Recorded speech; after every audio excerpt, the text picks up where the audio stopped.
long ago, and oh, so far away, I fell in love with you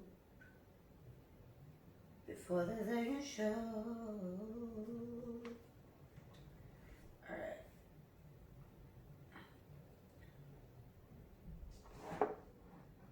Alright, we're back in the building. Alright, you ready, Scallowag? Do you want my hair down? Put my hair down. Yeah. Put my head down. Lay your head on my pillow, on my pillow. Alright, so we're gonna start. Hey hey everybody, it's Lee and this is Let Us Say It For You. And it is Big Mike in his house. Big Mike in his house. Thank you, Terry. Terry said, come on here. Appreciate you, brother. No, I do.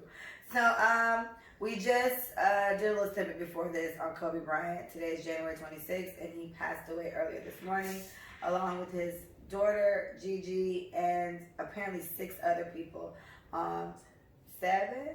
2 I said it. Oh, it's 9. Yeah. Okay. It's a total of 9 people that passed away. So, just our condolences again to his family, all the fans. I know so many people that are very, very not okay right now. So, rest in peace to that.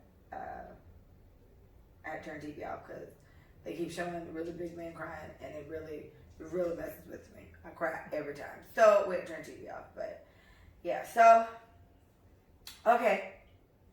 How have you been? How have you been doing? You been all right? Yes, I've been really good. I had Arch and Point yesterday. Great class as usual.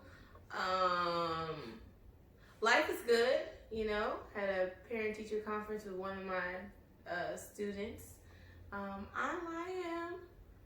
am in a good place. Last time we talked, I was had trying times.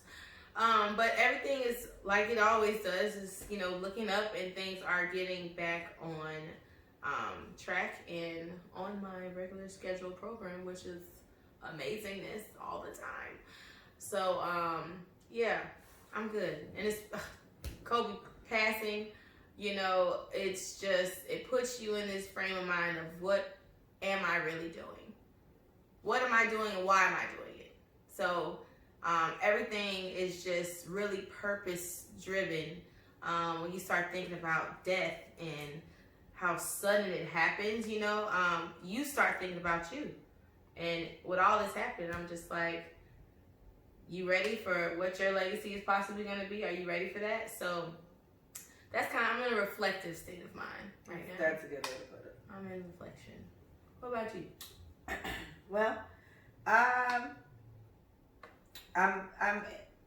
was in the same mood I've been in for a while now, up until like today. This Kobe Bryant thing has kind of paused me a little bit, but if anything, it's kind of reaffirmed why I'm so annoyed with the things that I'm annoyed with now that I'm thinking about it, because it's just like, damn, life is too short for you guys to be such dicks, So yeah, that's I'm fine. Every time it does happen, every time someone asks me how I'm doing, I say, well, I'm alive. And it's my child as well. So, hey. And that's literally been my response to people for the past week or two. And so, that's still the case. I'm alive and well. My baby's okay. My friends are good. And you beautiful people around. So, hug somebody, y'all. Do it like the church, that part of church where they make you hug somebody. Do that part. Do that. I went to church for the first time in such a long time today, y'all. All I thought about is Greenleaf. Right? The whole time. I'm like, oh. They're not going to hear you at all on the video. For real? Yep, up there. Oh, is it? Yeah. Hey, I was just saying that I went to church for the first time in a very long time. And all I kept thinking about is the series Greenleaf, which is about the Christian church and all of the scandal that happens in the Baptist quick church. Thing on that, I honestly don't know if it's canceled or not. We said that it was canceled because my mom told me that, but at this point I can't find any proof of it being canceled or being renewed. But yeah, so the version is still out. It may not be canceled, so keep your fingers crossed. Yeah, fingers crossed. Cross your fingers and your toes, y'all. Keep hope alive. But yeah, so I'm not even gonna lie, this episode's gonna be heavy. Yeah, we're digging in that ass this episode. Digging in that ass. I don't need any men asking me any questions. I'm about to go in. So let y'all asses have it on this episode. And I don't care. It's because as I played this song 16 times today. Sick of these niggas. Sick of these niggas. Hey, hire help. You really think? Get rid of them. Get them out here. Hack them the fuck up. Ship them out. Okay? Get them out of here. Get out of here. Get the fuck out of here. I'm over it. I'm over your shit. Over it. Guys. So. Should be medicated. I don't even know where to start with you niggas. Like, it's just, now I have a board full of shit that we want to talk about. So, cheating. It's the first thing. I mean, am I right? We all do it, right? Wrong! I don't. Okay? But cheating is the first, kind of gist of it. It's just like, Micah and I had a talk, and we've just found that so many men cheat. And we'll say men. I'm mostly arguing black men at this point, but for the sake of cheating, we'll ease you into it. Yes, I think all y'all just have a reckless way of handling things. And in my case, I've only ever been able to comment on black men because that's all I dated. I have dated a Puerto Rican guy one time, and no, he did not cheat on me, but we weren't really necessarily together, so I don't know. And I think if I was with him, I would have been married with children by now. Because As you are. Exactly. We both had Latin lovers, and Mom was trying to get me moving with him at 18. He was 18 as well. I was like, where are we going, Poppy? Like, what's going on? Absolutely enchanted. He was like, come on, I want to be with you. And I was like, crazy. And that's what I get, because now look at me. Look at me now. Look at me now. Anyway, so we then kind of got to the point where Mike always made a point to say, cheating is a form of disrespect, I'll say that. And then Mike has always made a point to say, our black men never used to do that. Our black men always respected us as black women, coming up back in the day, etc. We were revered as something that you should take care of. And I will say this with great I knew it. I'll say this. I think the rate that black men disrespect black women is at like an alarming high. Like you guys it's almost like an accomplishment to see how much you can fuck somebody's daughter up. And I just do not get it. You see my hands? When I open my hands, people watch this on YouTube. When I open my hands like this, I'm very fucking upset. Okay? This is I mean it when I do this shit. Okay? It's open. So it's like at an alarming rate. I mean, there's just no respect, pure disregard with how things are handled and how you have women treating it. You guys never think about your daughters or your mothers or your sisters or aunts and nieces or whatever. It's just a thing. It's just what you guys do now, right? Yeah. And the unfortunate part is we have to now, I guess, try to figure out why is it that they're like this, and what do they care about. So Micah's thing was that think about successful black men, right? Really successful black men. All of them apparently cheat. We thought about Kevin Hart, little black ass.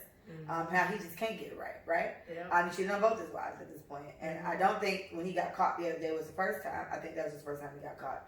So, and then we think of all the things woman has to kind of tell herself, the embarrassment, all the things she has to get over. And then she has to either be the duck ass bitch that stays, because you're a duck bitch if you stay. You just have to be, apparently. But then, some people who are okay putting up with it might call you that bitch for leaving, because it's like, you gonna leave all that money? Exactly. Everything that you built. Everything that you built and all that type of stuff. Right. So we talked about like successful black men, and the only one that Mike and I were able to thus far point out was Obama. He's like the only one we haven't heard the cheat scandals. Scandalous. And I think Carlin had said LeBron. I haven't heard any cheating scandals with LeBron. Yeah. Or Steph Curry. I haven't heard any stuff if you're going to NBA. These are kind of like anomalies because they make it seem like all basketball players cheat. True. Right? So, okay, fine. We got those three. Give us some more. Yeah. Because the one that came to mind, this is talking about Martin Luther King Day. And so, let's just go there. Rest in peace, Martin Luther King. It was his birthday, so happy belated birthday. But Martin Luther King, we all know Martin Luther King was. We love him. We love what he stands for and all that. The older I get, the more I learn about Martin Luther King. Some of these things make it a little difficult for me. Because, for one, Martin Luther King, I'm just finding out, I think last episode before last, that he didn't write most, if not any, of the speeches that he always gave. I think his name is Raymond. That's Banner. right. I remember saying the terrible name. Raymond Banner. Right. And he was the homosexual. Right. So he didn't write any of these speeches. So I was like, damn, that wasn't his dream. All that. Mike was like, now I was like, damn. So that was kind of like, and then I thought about like the ghostwriter thing, how people were just so shocked that like Drake doesn't write all his stuff, so like maybe it's that type of thing, but we kind of got over it. Right. So we like what he represents, so we'll let it ride. Right. But then the next level of it was this powerful, amazing Reverend Martin Luther King cheating on his wife all the time. Yep. Like apparently Martin Luther King had all the hoes, and it's like now I really have a hard time. Yeah. Now you're asking too much of me. Mm-hmm. I feel like now you're asking too much of me to revere him as this amazing guy, because the reason why we love him so much is because of the things he said. He didn't write any of them. Yeah. Okay, so to that point, what I would say, he was a preacher, right? So he did write his sermons. Like that was his calling. But someone along the way said, Reverend, we need you. We need your voice to lead our people. This may not have been his calling. He was called to be a preacher. He wasn't trying to be an activist. But I do believe that the voice of the community always ends up in the hands of a pastor. So when I think about speeches and, writing, like great people not writing their things, like their thoughts are very much in that script. Although it may not be word for word, I do believe that was his dream. Scripted out, yes, Raymond had a way with words. He knew what the people needed to hear. He knew what wouldn't upset people. He knew what would keep Martin neutral instead of being seen like Malcolm X, right? So I totally understand what you mean. Like, damn, these are debunking everything that is great about the great Dr. Martin Luther King, who has his own holiday on his birthday, because you're finding out all these things now. I'm not going to say he didn't believe it, but I am going to say I think he believed it. Yeah. So, but he was like, it's hard because he didn't have the dream. So that's the only reason why I said what I said about, well, maybe he did, believe in this dream. It just, he wasn't orchestrated to really be this activist. And it's like, if you think about all powerful people, and I told you, I think assimilating to the white culture. This is right before segregation happened. Like he was trying to get everybody together. Assimilating to white culture and powerful men just get what they want, right? They had the means and they had the access to have whatever they want. And that includes women. So if he's surrounding himself with powerful white men, if he's getting, handshakes and pat on the head from all these white men who are, you know what I'm saying? Like trying to make him basically the face of integration, segregation, civil rights, all those good things. It's like, I honestly believe he started feeling himself. And I think he started feeling untouchable. Yeah, Martin Luther King went to jail numerous times for walking in places he shouldn't have been walking, for protesting and all those other things. But I think the powerful side of him totally just did not regard all of his children and his wife and what that would mean. Now, I never saw any pictures of him with another woman. So yay him, but we all know he was doing it because it was always talked about in the news, even back then, so it's something to be said about powerful, successful men who feel like they are untouchable and they can have anything they want at the expense of the embarrassment of their wife and the tearing apart of their family. And these women didn't leave. Coretta didn't leave. She knew and she stayed. And so the duck ass situation that we were talking about earlier, they were calling her a duck they would have called her a duck for leaving. You're married to the great Dr. Martin Luther King. This nigga is sliding on me constantly. I have all his babies. I don't work. You know what I'm saying? Like, it's just everything that builds up, and it just makes the situation so pitiful for the woman. And so I truly feel sad for these women who are in these positions, because it's like, I don't know how to stop you from disrespecting me, because I don't really want to leave, like, you know. So with him and not writing what he wrote or whatever, like I said, it's kind of equivalent to people getting pissed about Drake, and we all kind of got over it. It's just like whatever. I mean, we like the song, yeah. And in this case, we like the message. So fine. Right. Where my respect wavers, like I said, this is where you're asking too much of me, is the fact that aside from just being a great guy and an activist, and we all love this, you're a reverend and you're fucking multiple people all the time on your wife.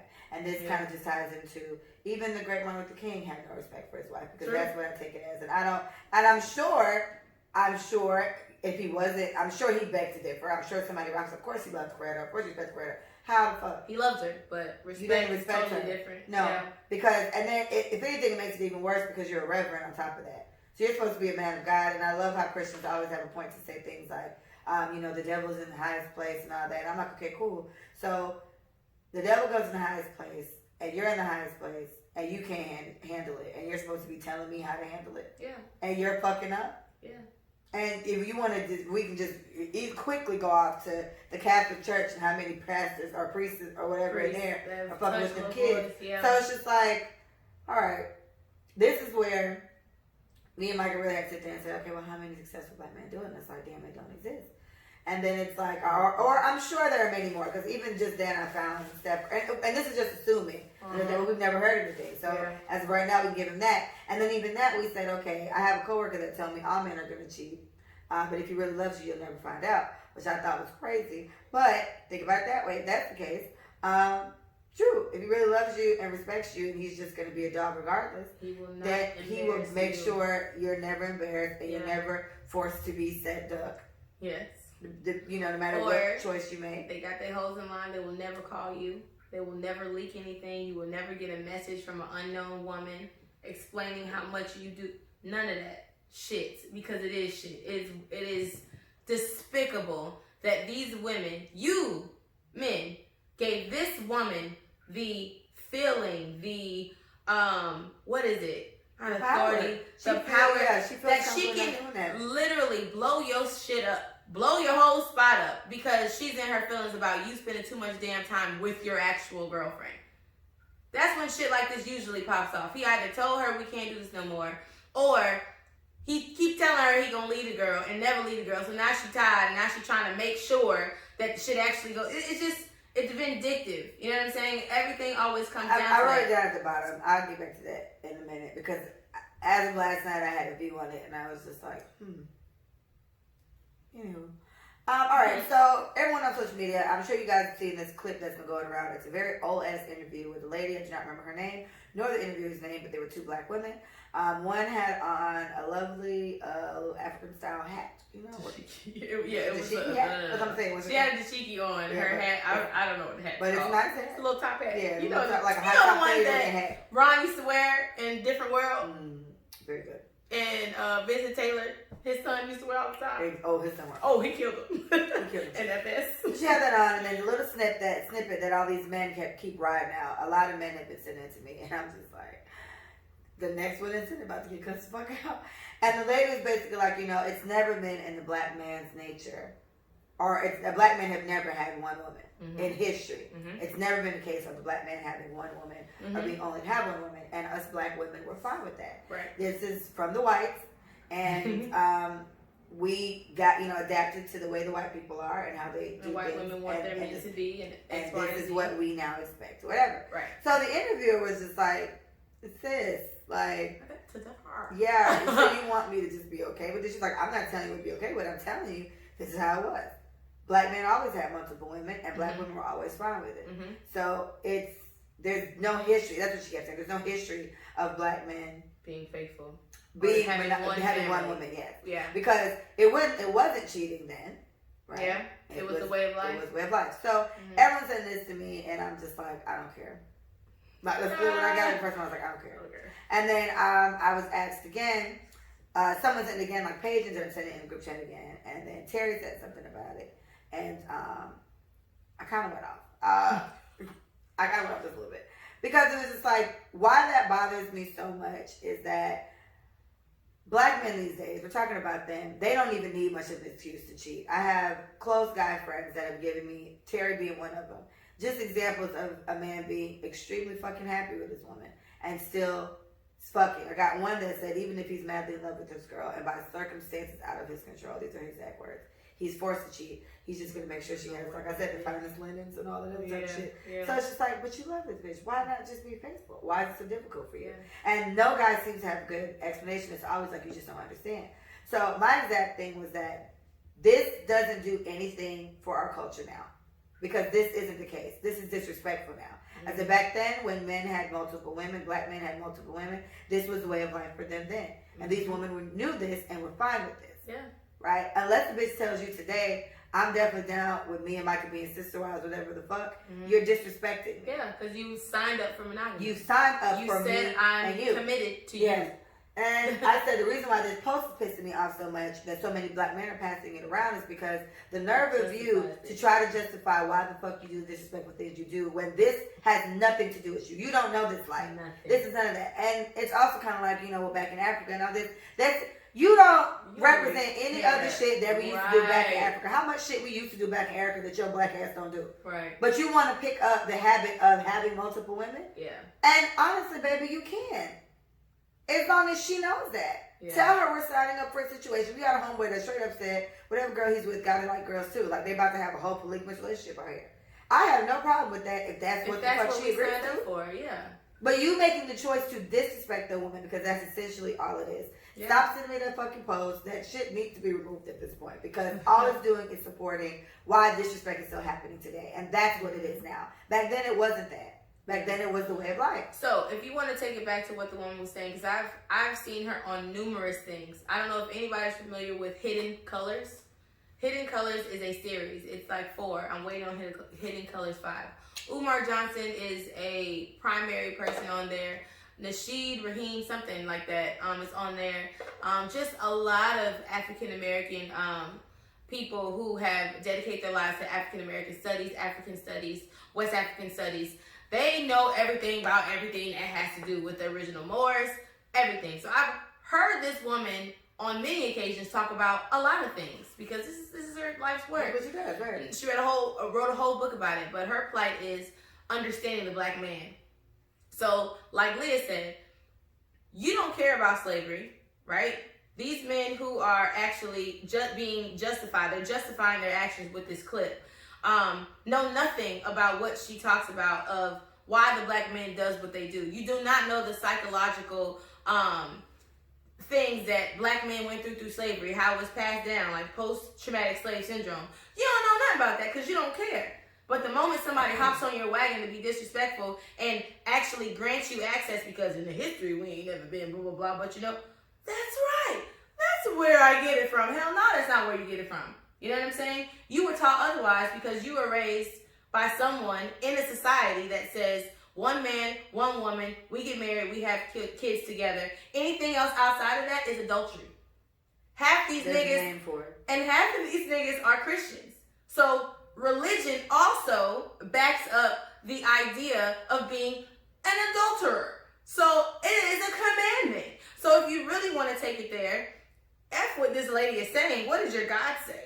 What does the Bible say? What do the commandments say? And then, do not commit adultery. Right. And then things like finding out things now about like Martin Luther King, and for these guys, it's just like, oh, well, look, shit, he couldn't even do it. So what do you expect of me? I expect you to be a fucking adult. Yeah. He was wrong as fuck, and so are you. Yeah. And one thing, because Micah's very good at just bringing up the correlation of what slavery has done to us and how it affects the psyche of men and black women and black men now.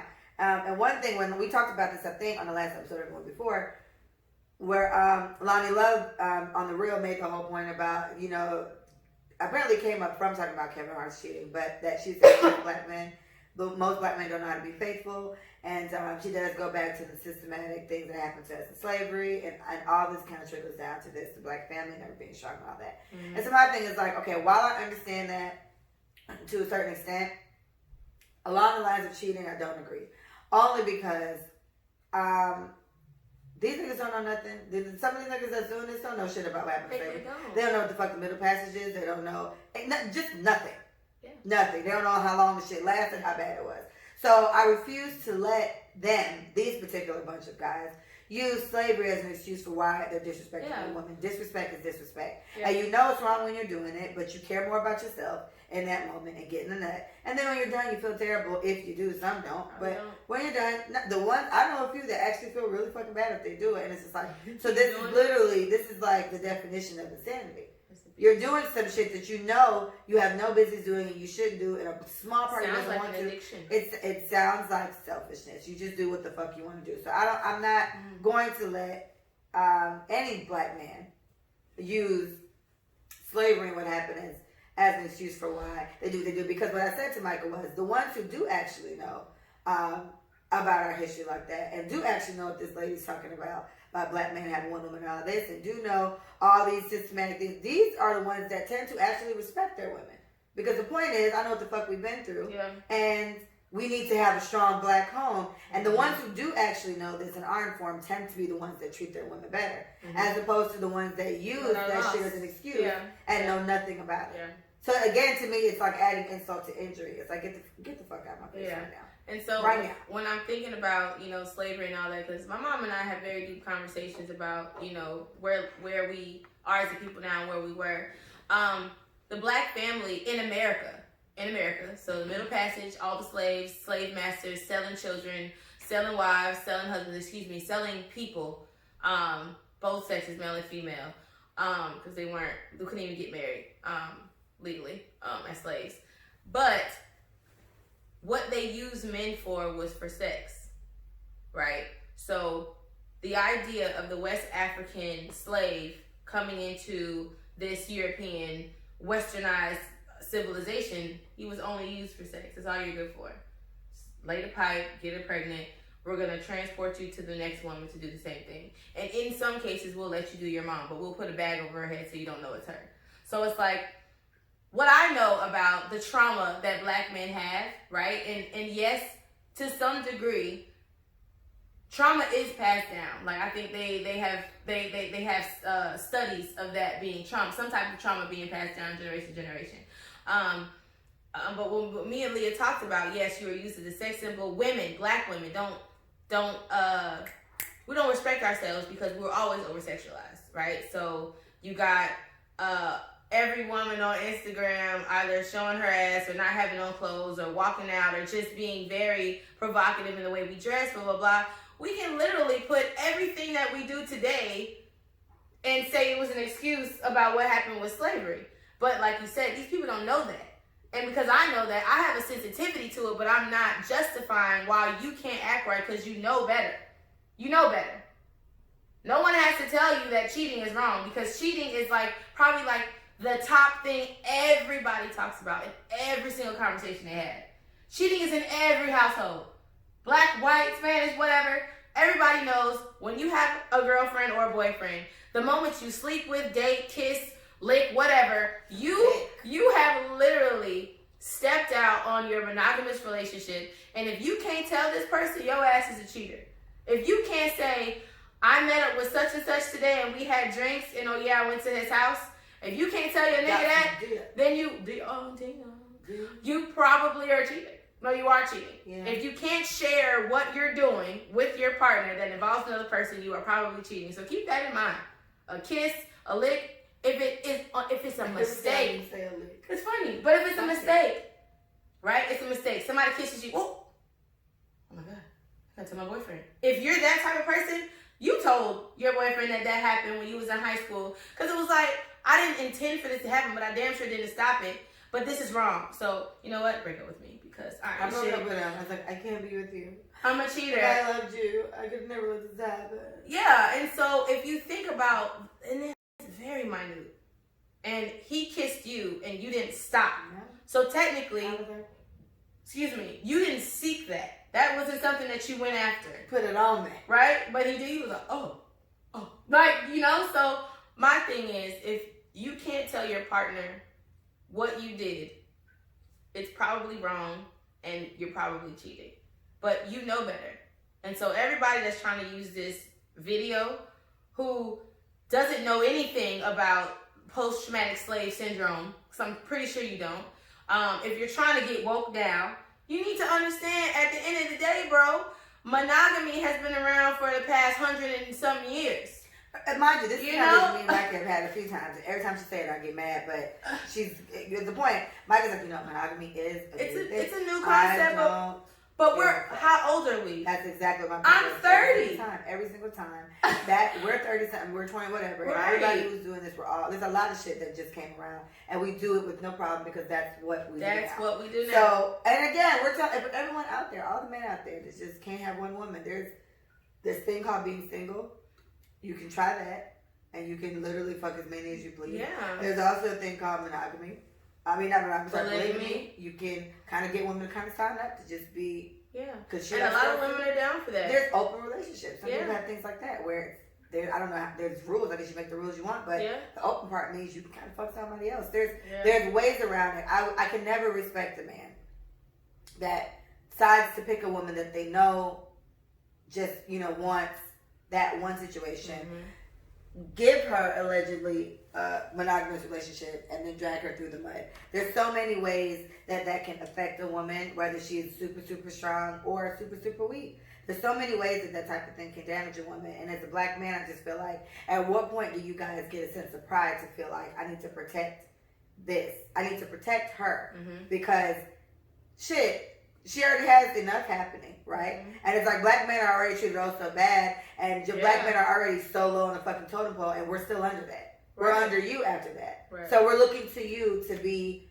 just a protector. Anything else, no matter if you a 50-50, pay all the bills type of guy, no matter what you are, you're still going to be looked for protection in some type of way. And it's almost like, it's not even almost, it is disgraceful how comfortable a lot of you are with just being another part of the problem. It's just like, I get it, fucking is fun, but it's like, it shouldn't take over so much that you can put everything else in jeopardy. Mm-hmm. And you can literally make somebody you swear you care about feel like shit. Like I've known so many situations of people like that, husband and wives, where in both cases they've just kind of gone haywire on each other, and it's like, you did all this just to get some pussy that you regretted doing as soon as it was done, and now you know if my wife ever finds out, my whole situation is over. The funny thing is, women cheat better than men. Or smarter. There have been studies and statistics that are shown women have over 20-year affairs. Isn't that fucking hilarious? That's a whole person. You had an affair on your nigga undetected for 20 years? 20 years. Wow. Just leave him. Yeah. Be with the other one for 20. You did it already, So when I just think of that idea, it goes back to selfishness, but it also goes back to everybody wants that one that they know they can depend on for whatever. Okay. I know that if I want to go to the movies, she's at home and she's waiting to go because I want to go. If I want to go out of town, that's my designated road trip person. If I want to, do something daring or go get ice cream and not have to think about impressing anybody, she loves me. He loves me. I got him at home, so I don't have to worry about that. He's not going to hurt me this way. But I'm out here having fun doing my thing because, I don't want to lose the thrill of life. And, just so many people. And if that's the case, be real with whoever you're with. Like, I think we talked about one of those episodes that if you could reassign your marriage at 10 years, if you could, if you will, kind of how you got to go in and you got to update your license type thing. If you could do that for marriage, would you do it? A lot of people would divorce in 10 years because they want to try somebody else for 10 years. You know what I'm saying? Like, they will probably abuse that system. But I do believe there's power in creating the situation that you and your partner want to see and want to have. All it takes is a conversation. Like you said, if you are a guy who knows you're probably not in the monogamous mindset, you date a woman who is solely monogamous. I don't want to kiss no girl. I don't want to have no threesome. None of that is thrilling to me. I want to go to Greece. So that's who you chose. And you are the complete opposite of everything she stands for, right? You have a conversation with her, be like, you know what, babe? I know you're this way. What do you think? I know how you feel, but what do you think? The moment she says, I ain't with that shit, you need to leave. Yeah, I mean, because spare her. Why would you want to spare yourself? Why would you want to be if you're somebody who wants to be able to fuck other girls or have threesomes all the time? Yeah, I'm not your girl. So why? And you'll know that. Yeah, within a day or two of us probably dating or whenever we talk about sex. Right. Hey, I threesome. No, never kissed a girl. No. Unfortunately, Micah kissed me one time because I used it in Truth or Dare or Never Have I Ever, and the bitch was mad. So whatever. But no, I've never been with a girl. Never want that. So why would you even sign up for that type of situation? Yeah. Just to fuck somebody else up and make yourself miserable. Very you know what I mean? It's just it's honestly, it's ridiculous. It's ridiculous. And what I said about this snippet, a point I made to Micah, with people, using that little snippet that's going around of the interview, because according to Terry, it's a very long interview, and it's a long interview, and she said a lot of other amazing shit, but of course that's the part that's getting passed around, and I'm like, it's pissing me off. Like, honestly, I'm overseas. Cut another clip. Stop showing me this shit. Right, but people that are using those little snippets to justify it, to me, I said it's kind of like Christianity, where they use certain parts to justify why being gay is so bad. I was like, there's a lot of shit the Bible says that y'all still do anyway. So it's like it's like selective correlation. Yeah, I want to. Well, you know what the Bible says? This is wrong. The Bible says a lot of things are wrong, and you still do it. Yeah. Okay. Well, this snippet says in Africa, this is how it was. The snippet says, the whole thing explains a lot of things African men do, and a lot of them don't involve some of the shit y'all got going on, but y'all still do that shit. So it's just like, I'm telling y'all from the bottom of my heart, y'all better leave me the fuck alone with this post. Like, I'm seriously leaving alone with the snippet, because I just think it's another way to justify the disrespect, and it makes me so sick about it. So I had a conversation yesterday with my daughter's dad, and he was trying to change my brake pads for me or something like that. I have a Mini Cooper, and it's very complicated, because then when he got all up in there, you need special tools for like every fucking thing on my car. He's like, Leah, goddamn. He was so annoyed. I was like, I'm sorry, man. Just do it. So in the midst of us talking, our relationship is fine. We used to be closer, but he and I used to have little heated arguments, and then I just kind of was like, fuck it. Like, I'm done going around calling you family. I'm done going around saying we're on good terms. We're exes. We had a baby. That's it. I got to deal with you on the strength of my daughter, and that's it. And he hated that. And for no other reason than me and him have always had a pretty decent relationship. So he hated that was the case. But my daughter's father has done treacherous things to me in the past. And it's one of those things where I feel like I'm kind of just unpacking some of them now, because I was with him for so long. And now it's one of those things where when you know what you deserve, when you finally learn your worth, you know what you can and cannot accept. And I just sit there and kind of just shake my head at the shit that I tolerated with him or put up with while I was with him. So it's like, you did all this shit and the bitch still found a way to smile and be nice and carry on for the family, whatever the fuck. And even now that we're not together, I always say he's basically like family, and we're all so tight. But when we get in an argument, you get so disrespectful. It took a second, like, Leah, dude. Who the fuck is he talking to? Is he talking to you? Bitch, I think he's talking to you. And then it was like, nigga, have a good day. That was it. And I was like, we're about to have this baby daddy, baby mom relationship that you seem like you've been fighting for a long time. Don't call me about shit. Like, he doesn't give me child support. He doesn't give me money for me and nothing like that. He pays certain bills. I pay certain bills. And that's our setup. But the disrespect in the conversation was so ridiculous, and it was too much for me. And this is when I decided to cut ties with how much he and I communicated, because it was getting out of line. So in our conversation yesterday, he came in trying to explain something. And I was just like, gee, shit, bro. Like, we've been through way too much stuff for you to still be disrespectful. And he apologized for it like he usually does. But it's like, how many times are you going to literally not call me out my name, but talk to me so crazy? And I sit on the phone and try to be polite. And then you come in the next day and apologize and say, I'm sorry. And it's just when you say something to me, I get so mad. I shouldn't be making you this mad still, my nigga. You got a whole other situation. We just need to communicate. But you get so frustrated with me that you feel like it's okay to talk to me crazy. And he went on, it did get to our relationship and how it was.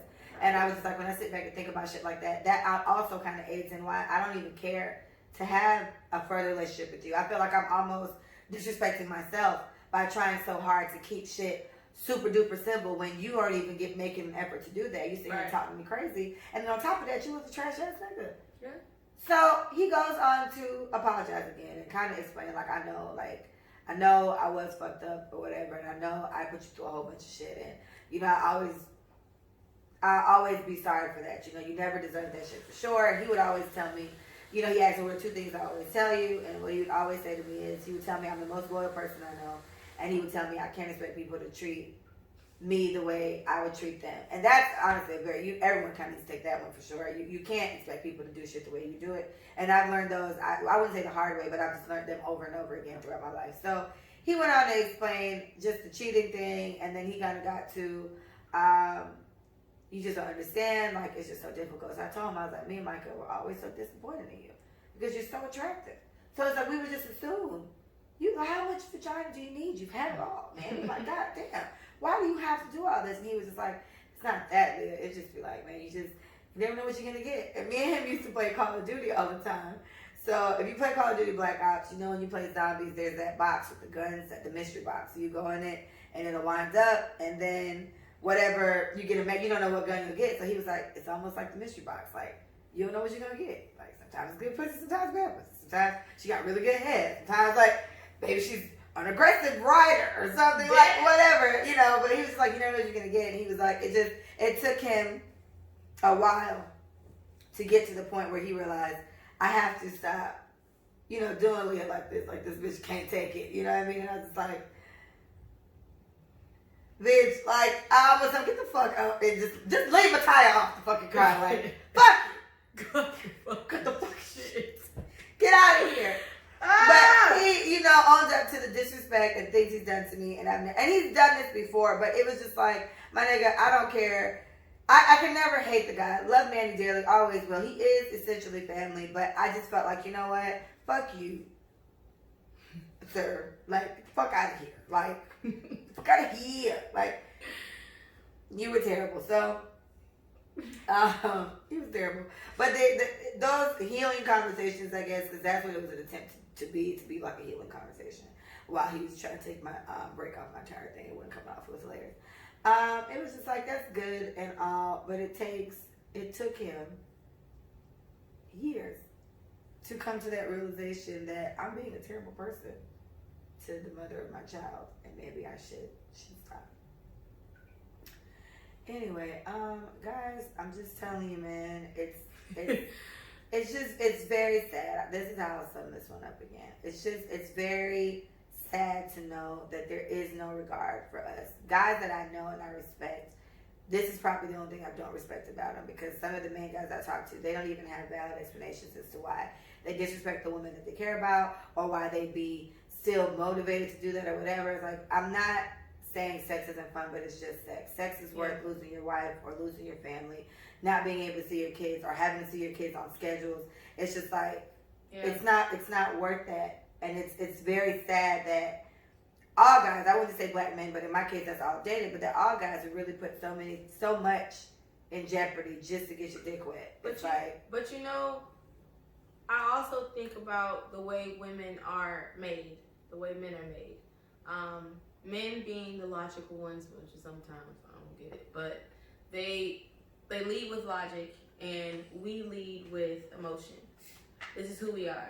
So if you can understand that when a duck crosses the street with her ducklings, I start crying. It's very cute. You know what I'm saying?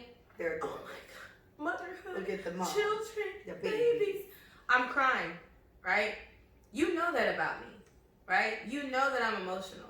I know that you're more realistic in certain situations. I know that you will probably deal with things at more aggressively, right? More head on, more strongly than I would. So, fellas, just to be real, if you love a woman and what a woman stands for, and you truly understand her, understand the slightest things make her cry. That's pain. So the things that you do, you're causing pain to someone that you know is going to be hurt. You know what I'm saying? Like, if I understand men, and I know that if I'm talking to another man in front of him, and I'm giggling, and I'm hitting his arm, and I'm blah, blah, blah, I know he's going to be pissed off. So I don't put myself in situations like that. If I know that I am in a situation, I'm dancing, I know how to dance. Some guy walks by me, She know how to dance. and he stays behind me, and I keep going. I know he is going to be pissed off at me. I know that about him because I understand him as a man. Territorial, blah, blah, blah. If you know me as a woman, how about y'all try doing better at not hurting our fucking feelings because this is the way we were built? If I'm taking so much time to understand you and your fucking needs, and you need so much ego strokes and your pride and all this other shit, if I can understand a man like that, why the fuck aren't you taking the time to understand me and make sure that you're not hurting me and you're not causing me pain and you're not doing shit that you know I'm going to take to the next level because you know I'm irrational at times.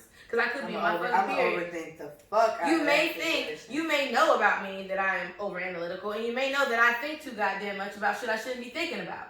If you know this about me, stop putting me in situations that are going to have me thinking for hours and assuming, and then you're not answering the phone. Like, why are you doing that? And to me, that's why I say, like, men are supposed to be stupid, and they've given us many examples. They'll say men are dumb, women are smart, or whatever.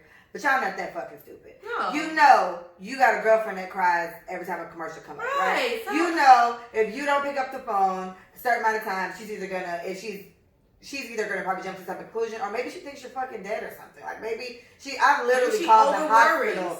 We're looking for Manny one time when he went out with Drew and he didn't come home. He ended up staying at Drew's house because he was fucked up. But he didn't say anything to me. His phone kept going to voicemail. Right. Bitch, I'm crying, calling his parents. It was a lot.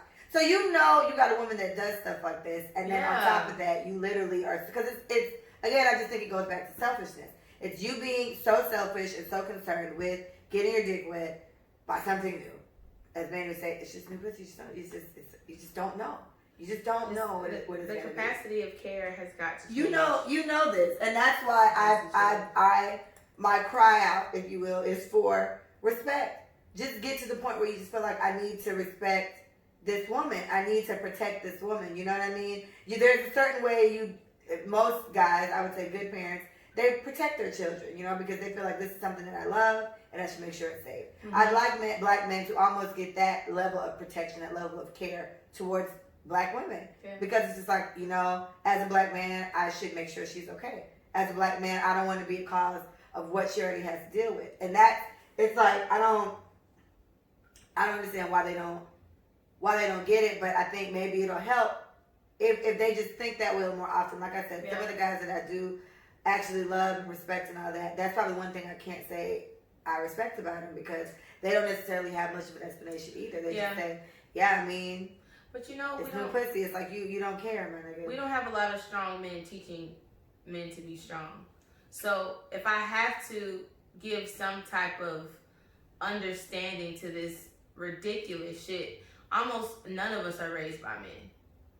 Like, every person is like a fatherless child to a certain degree. So I can't even say that about just men in general. Like, fathers are not present, but strong men are not present. Strong mentors are not present. Strong uncles. And the bullshit that they tell their younger siblings, the bullshit they tell their nephews, the bullshit that they tell their cousins, it's like you continue to create fucked up men who just think about their nut and think with their penises and continue to disrespect women because you know you'll still get a woman.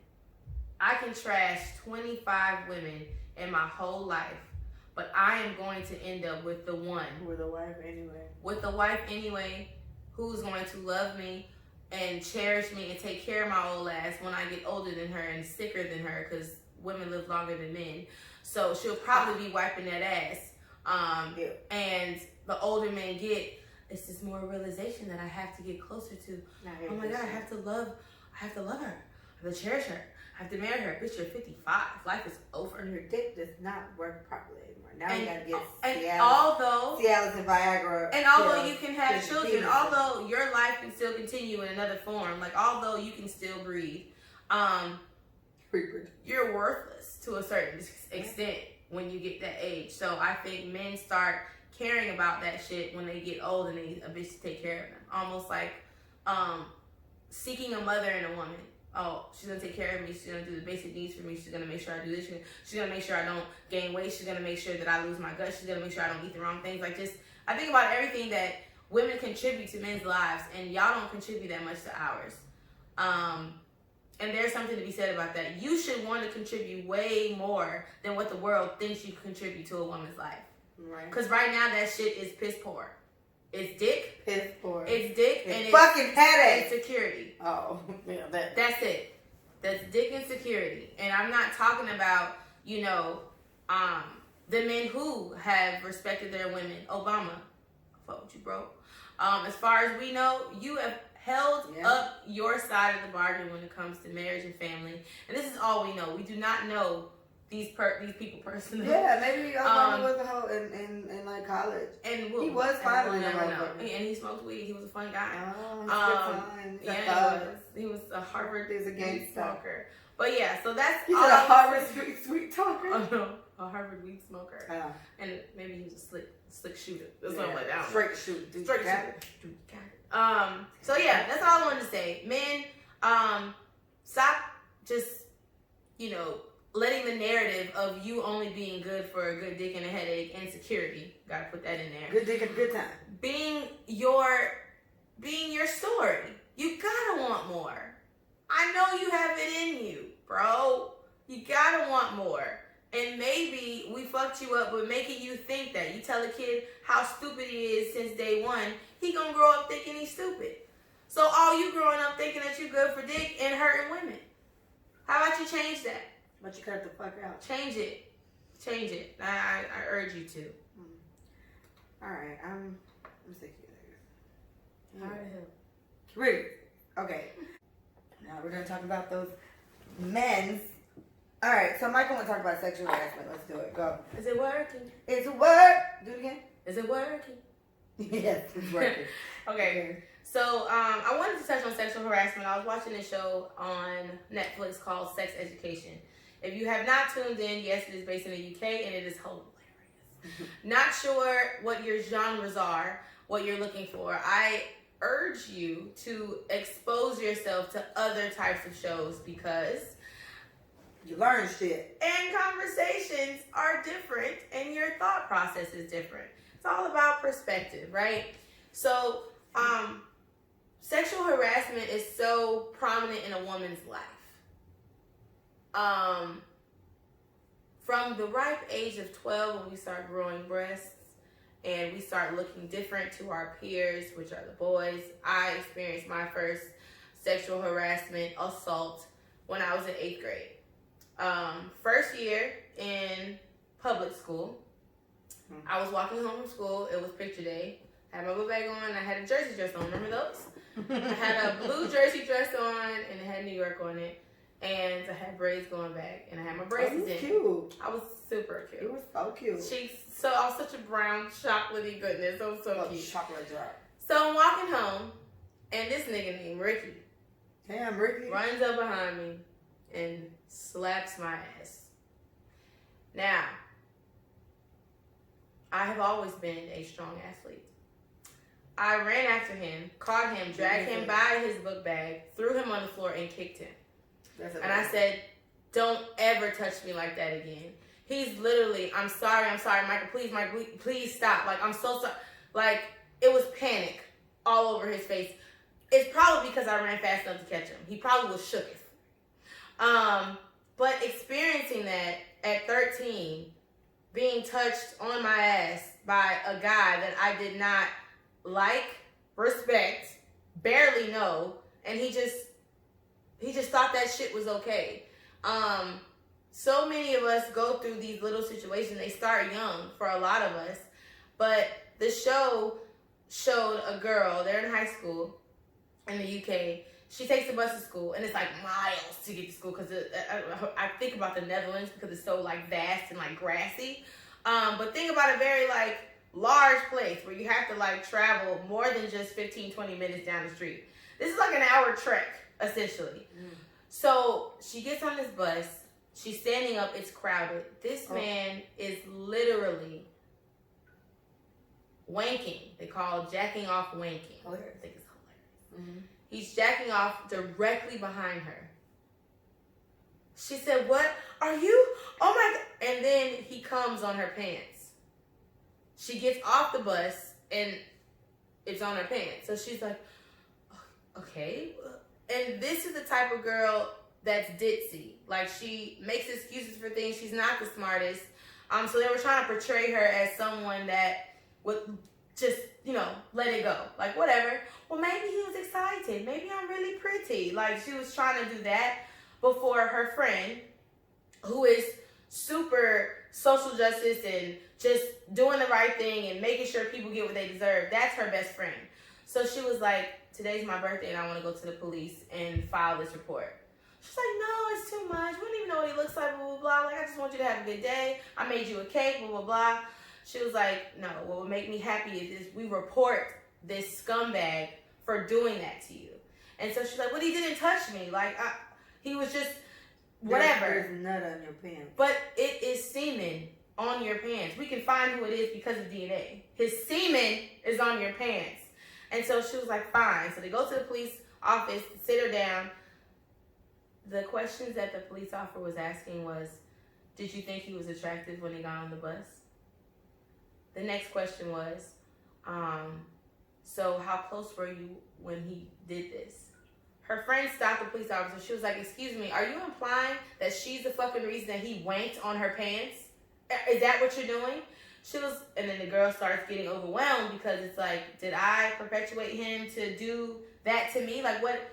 Maybe I smiled too hard. Maybe, and then now it's a victim thing. Like, oh shit, I did this to me. He's not wrong. I'm wrong. It was me. So the scene stopped. The police officer apologized. She was like, I'm just trying to prepare you for what's going to happen when you go to court. These are the questions they're going to ask you. These are things that are going to come up. You're doing perfectly fine. I'm not trying to imply that it was her fault. I'm just doing my job, blah, blah, blah. He probably switched it around because her friend was smart enough to recognize what the fuck she was doing. And yes, they're high schoolers. Yes, I get it. They are promiscuous and they wear clothes that are provocative, whatever. Even if she is promiscuous, from my understanding, I don't know what the laws are over there. Yeah. But you can't do shit like that in public. In public. You can't jack your dick on the You bus. cannot do that. Yeah. You gotta wait. Yeah. You gotta wait. Go home. Can we do that? Mm-hmm. Yeah. Like, you just drop a bag when you get through the door, but you gotta be home. Yeah. So I just thought it was like, I think it was super important for us to touch. We touch on so many things on this podcast, and I do think because the way that the DMs for Let Us Say It For You blow up when you ask questions, and the way that people respond to the lives, this is something that needs to be on blast. Like, I know the Me Too happened. It was mostly celebrities, to be real. Like, we wasn't Me Tooing it in the room with our friends. You know what I'm saying? So it comes in many forms. My ass was slapped at 13. I didn't ask for that shit. I was walking home by myself. It happened. You know what I'm saying? So recognizing it and not internalizing it as it being you, and I'm a woman and I have breasts and I have cleavage and my hips are wide and my butt's big and my thighs are shiny because I have great skin, or my hair, whatever. We try to make this our problem when it's a man problem. Men feel entitled and powerful enough to treat us like objects and to touch us and to say whatever the fuck they want to say. And the moment we start crying sexual harassment, it's my fault for being a temptress. Mm-hmm. So I just thought it was important that we just shed light on that. And sexual assault is actual being touched, like, you know, things like that. So have you had any like instances of sexual harassment, younger, older, just a nigga even saying something on the strength of, I would love for you to straddle my face, and y'all at work, like just random things like that. Lawsuit. Yeah. And you know it's hard to prove that to sexual harassment. Yeah, it is. Unless you got like people around. I can't quite remember. I wouldn't say it hasn't, but I don't remember any instances of smacking my ass. I do remember. What about comments? Just I'm sure. I'm trying to picture one in particular, but I do know one reason why I never go. I've gone to South Beach one time on that holiday Memorial. Yeah, and it was with you that one time, and I've never gone before or after, but. My coworker told me how like he in the hill, like, man, his girls when she want to go out there, he going out there, whatever. And he was like, because guys, he was like, man, yeah, niggas is just see girls walking their baby shoes, just smack on the ass. And so I'm just like, excuse me? And he was like, yeah, they just smack a girl on the ass and it's nothing. And I'm just like, And what happens when this girl complains about it? It was like, some other niggas do it again. I was just like, oh my gosh. Yeah. Prison should call you. And that does give me very rapey vibes. All of a sudden now I think you're going to like kidnap me or something. You know how quick I to feel that way. Right. So I feel like I avoid that situation. And it's one of those things where it's like, I don't know, I of course trickle us back to this black man thing because that's what I'm thinking about. But Sasha's on the live. Shout out to Sasha. Sasha was like, it's something that men need to teach the younger kids from now, that you shouldn't do stuff like that. And I think with this whole Me Too movement and with how much people are really getting called out, falsely accused or rightfully accused of rape, like two people are drunk and they have sex, but she doesn't remember saying yes, so now you're in trouble when you could have. Because we talked about it before, I think you and I talked about it before. Two consenting drunk people fucking. Why is it his fault when she wakes up the next day and was like, I didn't want to do it? When he was drunk, and he was drunk too. Yeah. It's like with stuff like that, I think being a little bit more prominent right now, or just I feel like I hear it more. I would like to think that these type of situations will calm down because anything can be taken as sexual assault now. And in all fairness, it is. Touching me without me wanting to be touched is sexual assault. Like they talked about, I think it was Odell Beckham smacked a police officer on the butt. And mind you, he's a football player and basketball. They all do this type of things with the athletes. But the police is going to press charges against him. It's just for like some type of assault in some type of way. And it was like, well, who did it? We saw it. And it was like, it's a stupid ass reason to be in court. But stop fucking touching people. Just stop. Stop doing that. And Wendy Williams had made a point to say that literally when she was in the, when she farted, that fart scene, she was just like, he's lucky the police officer didn't like file sexual assault on him. And it was like facts upon facts. Like it's like I can't remember anybody stuffing my ass in high school, but I wouldn't be surprised. And now with the ass I told around, I'm just very mindful of it. But I'm happy that no one's disrespecting me in that type of way. But it's so funny you say that because I wrote at the bottom, but I'll bring it now. I was out with Sasha last night, and this guy walked past me, big guy, and Sasha knows him, but I didn't know. He walks past me. And my hand was just like down my side. He holds my hand and squeezes my hand real tight and keeps walking. Like he didn't stop or anything. He like started from here, held my hand, squeezed it real tight, and walked off. I was like, Sasha, I'm gonna get kidnapped. Be careful. So Sasha, I don't know if I said anything to her when he did it. I don't remember. It's funny because it was just last night when we were drinking. But when he came back the other way, like he kind of like sized me up and down, he walked by, and then he went to Sasha, and apparently just asked Sasha, like, who is that? Creepy. Whatever. Sasha's like, oh, that's my homegirl, blah, blah, blah. But it's like, that is not okay. That is very scary. Like, you are a big ass guy. And I had on my heels, and I had to look up to him. So, but you know, when I took the bitches off, I'm like, this big ass guy. And I'm just like, oh my gosh, it's not okay. It's not okay. It's not. Yeah, it's not okay. And that can be seen as sexual harassment. I mean, it is. I think anybody who's touching you. Yeah, don't touch you. Without your consent. Men don't get touched without. I mean, okay, so when I think about flirty girls, right? Men are sexually assaulted all the time, if not more. Yeah, they get this all the time. Because you guys are over-sexualized, men are just known to just want vagina every single second of the day. A woman walks up to you, she already knows, oh, he probably wants this. He wants this. I'm going to grab his penis. That is not okay. And I don't know what you are saying to these women after they assault you. But it damn sure isn't okay.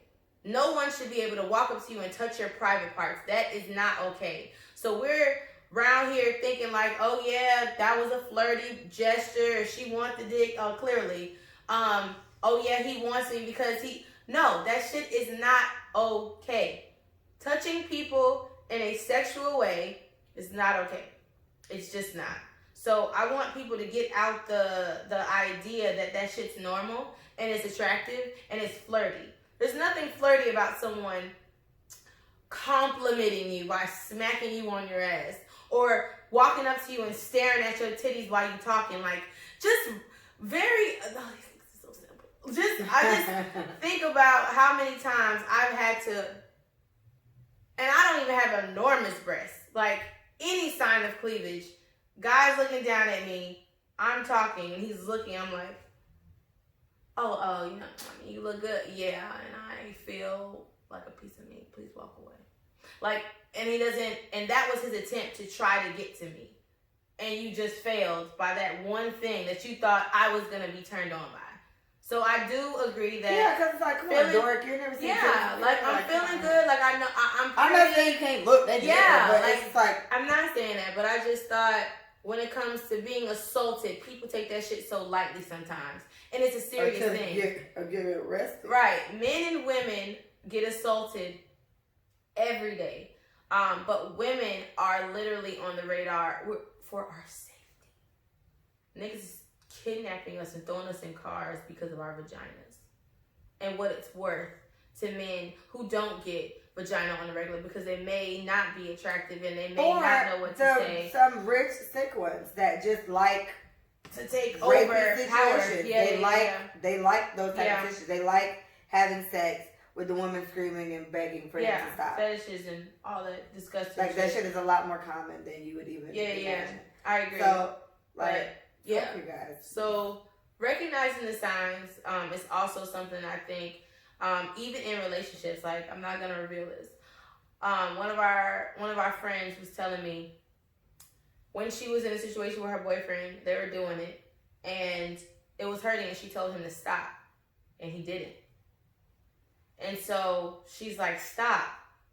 And he didn't. And then he eventually came and it was over. And she called me. She was like,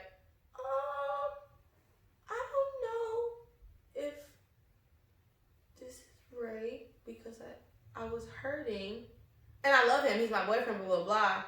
But I told him to stop because it was hurting. Whatever we were doing, I did not like it. And I wasn't saying stop in a moaning, seducing way. Because I know a lot of men say when she says stop, no, that means keep going. I have never said stop. Sorry. Yeah, that's what I'm saying. Not a sexy word. Stop is stop. No, my God, please stop. No, fuck that. Never said that. Please stop. No. Stop. Maybe. No, you fucking kissing me on my neck. That's stop. Because you're going too far and we at the movies. Yeah. Okay, I'm getting lit. I'm going to take you to the bathroom. Like, right. That, but no, we were having sex and I'm saying stop and I'm not moaning. Sasha says she was raped, unfortunately. See? But that's what I'm saying. Okay, so when I get to the point, like, it's like in relationships too, you're dealing with people that you're comfortable with and you love and blah, blah, blah. When things get going and they're in the mood and they want that nut so bad, it's literally silencing you and what the fuck you want. I just told you to stop because it's hurting. Yeah, you need to pull out and figure it out. So, pull out and figure it out. She literally was like, I brought it up to his attention and he was so offended. He was offended and he came at me like, how could I even say that he would do something like that? How dare I accuse him of just taking advantage of blah, blah, blah. Like, I thought you meant keep going. And she was like, but I clearly said stop. It was hurting me. I wasn't trying to stop your nuts. I was trying to rearrange my body so that it's comfortable for me too. It was hurting. And so, big argument. I mean, just, I cannot believe you. Why did you keep letting me go? Like, why? She said, I said stop and you wouldn't. I was in a position where I couldn't even lift myself up. This is from a back. And you're on the floor. Like, we've all been, women have been in very uncompromising positions where we can't necessarily, like, lean up or lean to the side or stop whatever's happening because maybe you like being dominated. Maybe both of your arms are being pulled or one arm is holding the floor and he has your other arm. There's nothing that you can do to maneuver to get out of that position unless he literally lets your arm go or stops what's happening.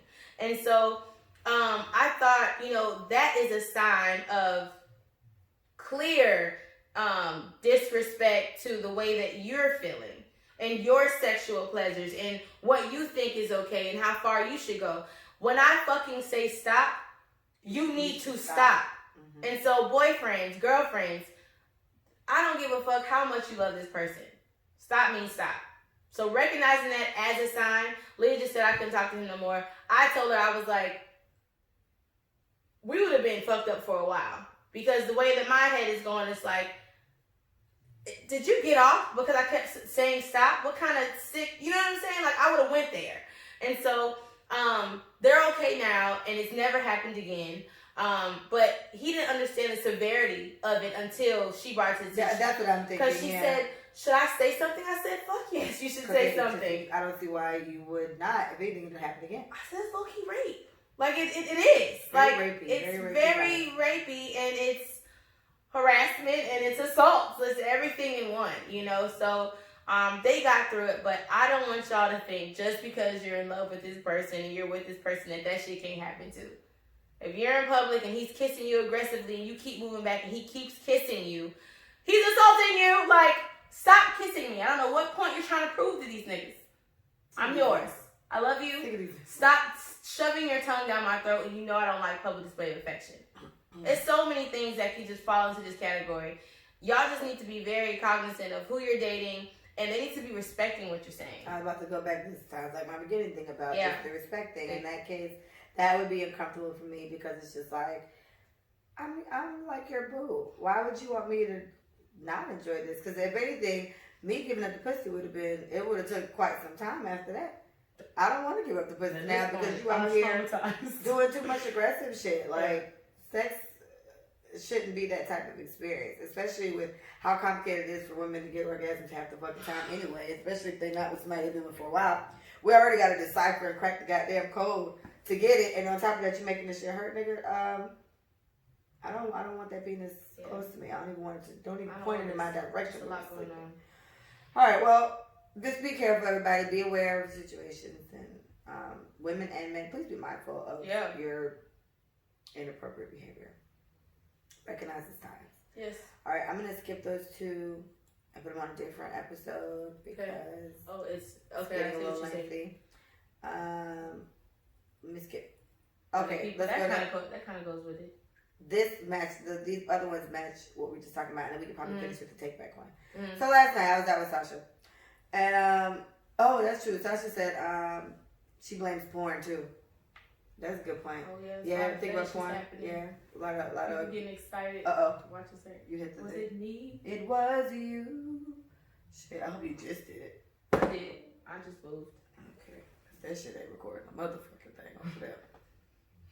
All right, hold on, peeps.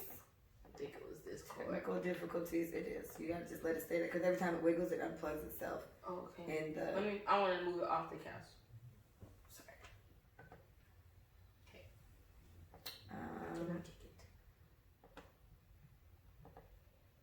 If you're in public and he's kissing you aggressively and you keep moving back and he keeps kissing you, punch me in his fucking face. Get the fuck out of me. You hear what I said? And they need to be respecting what you're saying. I was about to go back. This sounds like my beginning thing about All right, I think you just fucked it up at the end. Yeah, I just didn't. Stop touching shit. I just want to Stop touching shit. Oh my gosh, Mom. Stop touching shit. Because you fucking shit up. Shut up, Leah. You shut up. Jesus. Goddamn ridiculousness. All right, so let's see where you fucked it up, Micah. Women and men, please be mindful of your inappropriate behavior. Recognize it's time. Yes. All right, I'm going to skip those two. Okay, just take all that off and pick up from there. Yeah. What? Who was that hugging? Kobe and LeBron. That was last night, wasn't it? Yeah. Jesus Christ. Okay. Oh, he backed up his daughter. Was that the one that passed away too? Yes. Jeez, you know that man's sick to his stomach, man. Wee. Could you stop? We can't do that right now. It's not the time. Okay, so last night I was out with Macharji, Sasha. Shout out to Sasha. And some guy was sitting next to me, and he says to me, do you believe in the power of the tongue? I was like, oh God. I was like, where you go with this? He was just like manifesting things, speaking things into existence. So I was like, yeah, I do. And he was like, okay, you're going to be my wife. I was like, oh, well, that's good. I was almost thinking it wasn't going to happen for me. So no, I didn't say it, but I was just like, oh, okay. So I tell Sasha that we kiki about it. Is it good? Yes. Do the test on? I'm going to call him Dad. Okay, yeah. So I tell Sasha, and we laugh about it. kind of asked me if I wanted to drink a little bit later. I was like, nah, I'm okay, thank you. And he was like, all right, cool.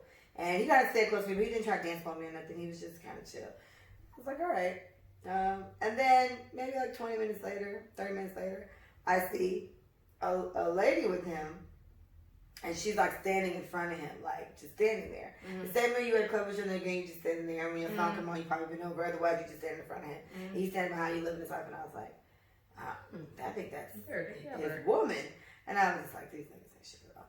And then she was with him for like the rest of the next 2 times I looked over there, I saw her with him, and I felt like they were a certain amount of time apart. At one point, I even see this scallywag squat down to like fix her shoe. Like he fixed like her pants over her shoe. They together. Oh, that's her nigga. Yeah. And I was like, and he told me it's gonna be my husband. So I was like, you know, sick of these niggas. Like it just kind of continued. And then when Sasha and I were leaving, the same nigga was outside with another girl. And it looked like he was either helping her get in her car or waiting on Uber or whatever. And I did say to Mike, and in all fairness, this could be a sister or cousin. I didn't see them booed up. Right. But she was pretty and he was just next to her, and you just look sketchy. And I didn't see the girl that he was booed up in the club with. I don't remember seeing her, but I just felt like I wasn't looking around, and so many people came there and it got really packed, whatever. And so I was just like, you know, what the fuck is wrong with you niggas? Like I'm trying to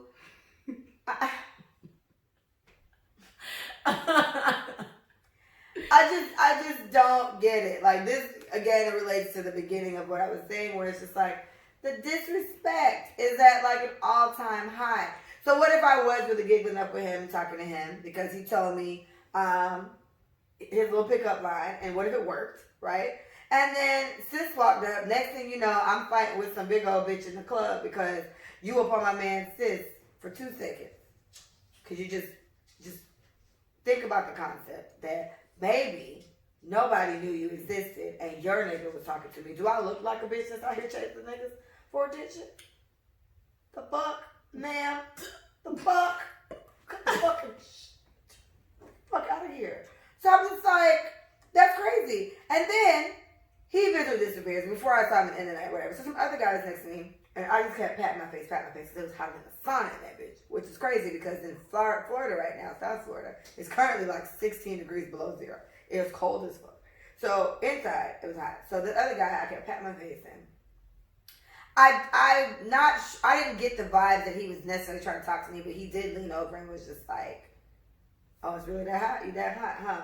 So that's kind of like an icebreaker conversation. So he may have tried, maybe, but then he saw me dancing with Jay. Jay Irv was there. Shout out to Jay Irv. So Hakini and Kay were there too, but they ended up leaving. So Jay, they came and stood by me, and then they left. Jay just stayed there. So every now and then, Jay like pulled up behind me, and I danced with him. So once he saw me bend over quite a few times with Jay, he was like, okay, that must be her nigga. I guess they left him alone.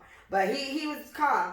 So then he tapped me at some point and was just like, does your friend have a boyfriend? So I was like, kind of, sort of, yeah. So he laughs, and then he was just like, all right, I'm going to give you my number, you give it to her. And I was like, grow up. I literally said, grow up. We're adults. Okay, you can do it yourself. So I told Sasha, she started laughing and said, we're going to switch places. There you go. He'd like to give you his number. So she went over there and talked to him, and apparently she still declined taking the number because she has a band pretty much. She was just like, no, I declined his number. And I was like, okay. But I'm like, why the fuck do I have to go through the process to get your number to give it to her? You sit right next to me. The fuck is wrong with you? Like, grow up. And so those two situations made me feel like, hold on, I'm about to yell at my sister. Leanna! I can hear it. Shut up. The door's open. What's the clink clank? Hey, you better shut your ass. Yeah. I'll come up there. Okay. Anyway. So what I thought about in my intoxicated state, right? When things like that, not the guy trying to talk to Sasha, he just need to grow up. But in the situation with the guy, with the women and the me and all this type of stuff, you mentioned it earlier because we talked about when women just get kind of vindictive and then blow up the whole spot and tell whatever. My point to that is, are we somehow doing just we stick with black people. Black people are disservice altogether by not doing that more often.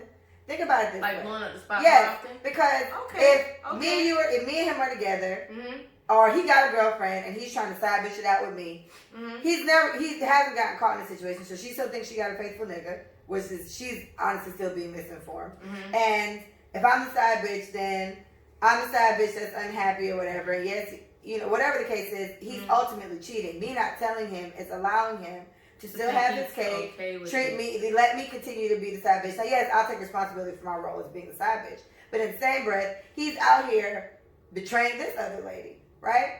So at what point, how fucked up are these side bitches intentionally or unintentionally, because we talked about that, intentionally or unintentionally, how fucked up are they really by deciding, I'm telling on this nigga? Because the behavior needs to stop. Essentially saying these women are vindictive. They may be all these things, but at the end of the day, this nigga is the one with the wife. Or this nigga is the one with the relationship. Or this nigga is the one with the situation. And he's being allowed to continue doing it. We're keeping it going. So whether she did it out of spite or whatever the fuck, it needs to stop. So I agree. It does need to stop. But it shouldn't start with the side bitch. So how long does it last for her being a side bitch until she feels the need to say something? So it's like, initially, like, you and I are both good for it. We know that somebody is dating someone. Like, okay, cool. Somebody I know slides in my DM. He is a boyfriend of someone I know. I'm screenshotting. Should I do it for you? I screenshot it and send it to the person that needs to see it, right? So this is before anything goes any further. I don't care how fine he is. I don't care if I liked him before they even got together. The point of the matter is, he is trying to talk to me right now. And I'm for sure that you guys are together. We need to call them out more. I agree with that. But that whole side bitch thing, and I like when they do that. I like it more when they're not like, yeah, I got your man, ha ha ha, tongue out. Like, I don't like that part about it. But I do like the ones that say, look, sis, I like this nigga a lot. And at this point, he tells me y'all not together. He tells me, baby mama, that you crazy and you always in his shit, blah, blah, blah. But the fact of the matter is he's still with his baby mama. That is a relationship. It's not just a baby mama. He is with her. And now I'm the girl who's being lied to about their relationship. And now it's my fault that I have stayed this long being lied to. So I do believe we need to start earlier. Because I get it. No, I don't. When you fall for somebody else's man, when you fall for someone else's man, it takes too long to do that. But I do understand what it means to like somebody. And to finally feel like you found somebody who gets you and all that shit. But then when you add in that girlfriend or that husband or that wife situation, like, I can't truly get 100% of this person because I'm sharing. So you're still doing yourself a disservice. So I think what you said definitely needs to happen more, but it doesn't need to be the vindictive part. It needs to be, you know what, sis? Let me put this right here. He playing us both. What we gonna do? This nigga cannot keep getting away with this because now I'm hurt, and I'm hurting you because I'm telling you. Right. So don't cuss me out, sis. How do we get him to hurt? How do we get him to understand that he cannot keep doing this? Because I'm pretty sure we're not the first. I don't mind either way. I don't mind if it's a vindictive way or whatever. No, they telling that bitch I got your man? Because the point is it's coming out.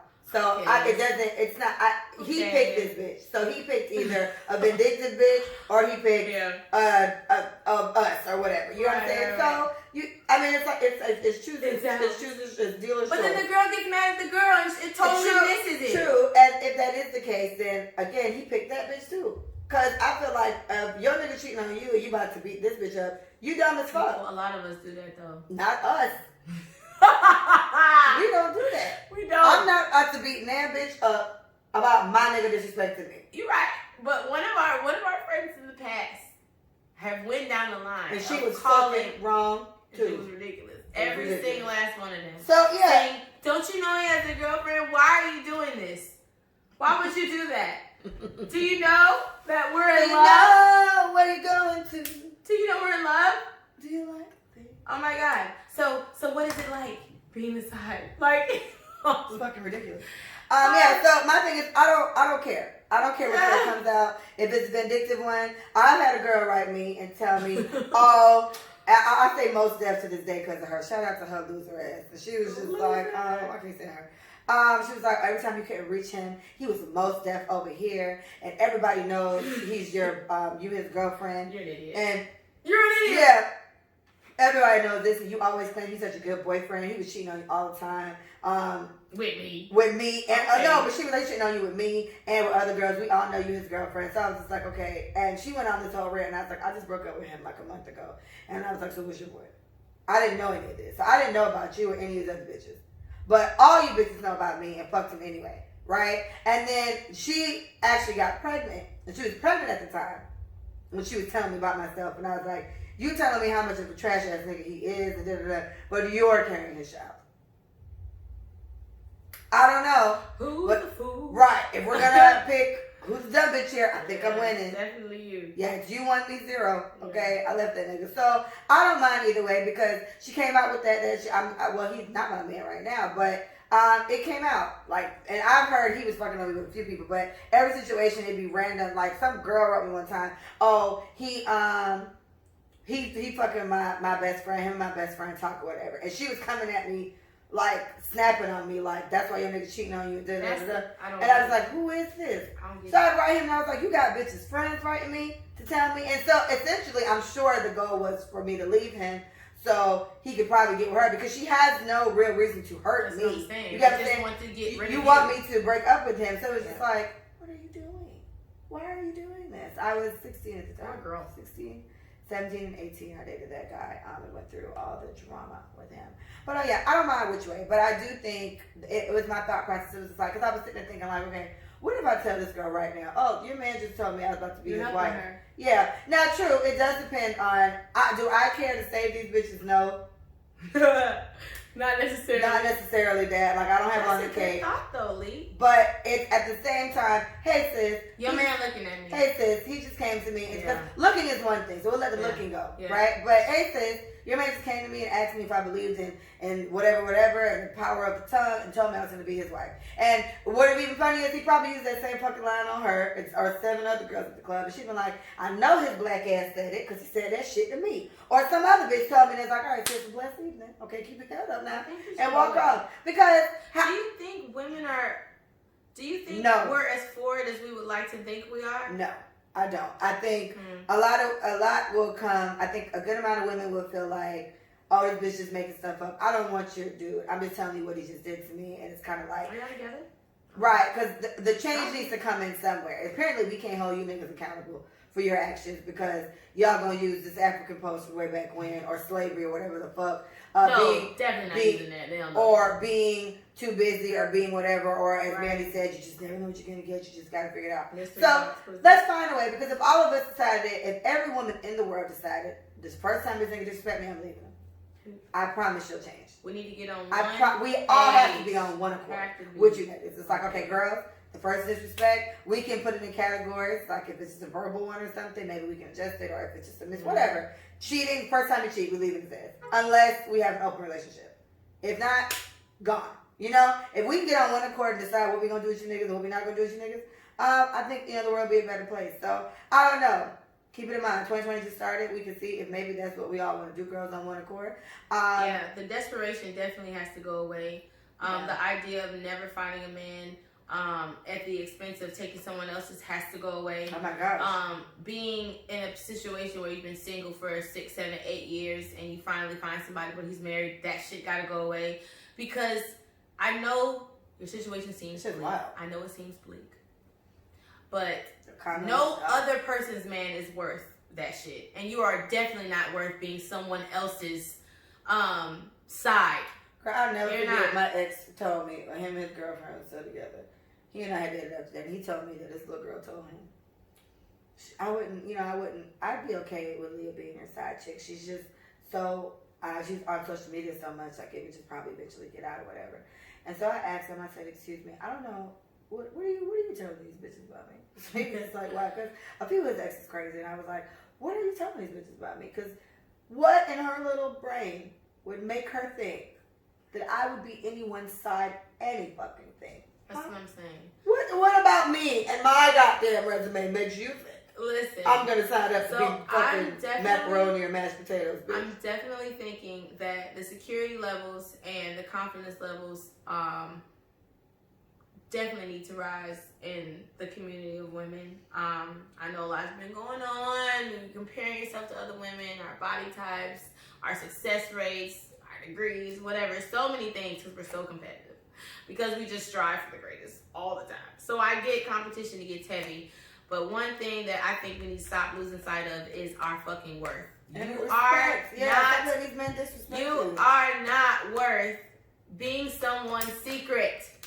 Ooh. You are worth so much more. You deserve to be in public with the guy that you like at a dinner table where everyone can see you. Everybody. I mean, it could be his cousin or his aunt because he got hella family in Miami and you just so happen to see his auntie or whatever walk by. You deserve to be that girl at that table. You don't deserve to be the girl waiting on him to call you because she went home to go to sleep. Like, so we can put this in this episode then. All right, so that's summary of that. Yeah. I'm definitely considering just calling niggas out from now. Like, I don't know if I'm lying because I don't care to talk about it, but I like the idea. Like, I like the idea of, I don't know how much I dislike these bitches anymore. Because, I mean, truth of the matter is, even with the vindictive one, like I was saying, even with her, it's like, she may come on fucking man, but she's doing exactly what the fuck she's supposed to do. She don't give a fuck about this lady. She wants this nigga. So, at the end of the day, the victim is the girlfriend or the wife that's being cheated on, right? The side bitch is the villain, and so is the nigga. They like co-villains, right? They're doing it together. So, ultimately, she finds out. Ultimately, the wife our girlfriend gets to know that I have a trash ass nigga. And if anything, he's even super trash because she's fucking trash. And now his trash ass vindictive ass side bitch is writing me saying, fuck you and her. Y'all go search your own conglomerate villainy world because don't like one part of that. So I say I'd rather know. But that's the point too. That's it. I guess we gotta finish with this part. There are some women that do not want to know that they never cheat on them. Now, I'm not going to say it's a sickness. What I am going to say is this, why? It's denial. Do you not want to know that your man is out here dicking down some other bitch? Especially if he's giving all the dick to her. What type of dick is being given to you? How much energy does that dick have to lay it down? If he done gave it to such and such. But honestly, people who don't want to know, it's like, I mean, they know already. But people who don't want to know. Yeah, and you know, bitch. And another thing is like, take the information for what it is and tally it up. Like, it's feedback animals. I talk about that. It's feedback animals. An eagle, right? Your feedback animal could be an eagle. What you do is you let people do what they do, and you just observe. And you tally how many times they did the same thing. So, okay. Oh, that's the same thing. Oh, 3 times. Now I need to say something. So, be an eagle, bitch. Be an eagle and collect all these instances. Yes. Just get all these instances, get all these different situations, get all this feedback from the way your nigga has been dealing with you or not dealing with you or in your presence or out of your presence. Accept the information, bitch, because it's probably valuable. And take it as you will. If you want to stay with this nigga that you've heard 10 times now, someone come up to you and say, I saw your nigga somewhere with some girl, or your nigga came up to me and said this, or your nigga did this to my homegirl, take them. If you want to stay, bitch, then stay. But just know that's the type of nigga you have. Yeah. Don't be in denial about the nigga you have. And if you want to leave, pull out your little tally and say, January 24th, someone told me that you were here. Not done. February 3rd, before you picked me up for my birthday, someone said that you were out shopping in Sawgrass. October 17th, before my friend's birthday, that we were going to her dinner, someone said they spotted you at blah, blah, blah. I have 10 instances of you doing shit to me behind my back that is definitely cheating. I'm leaving. If you want to do that, have a blessed day. But I'm just saying, like... you always got to finish that. Y'all just...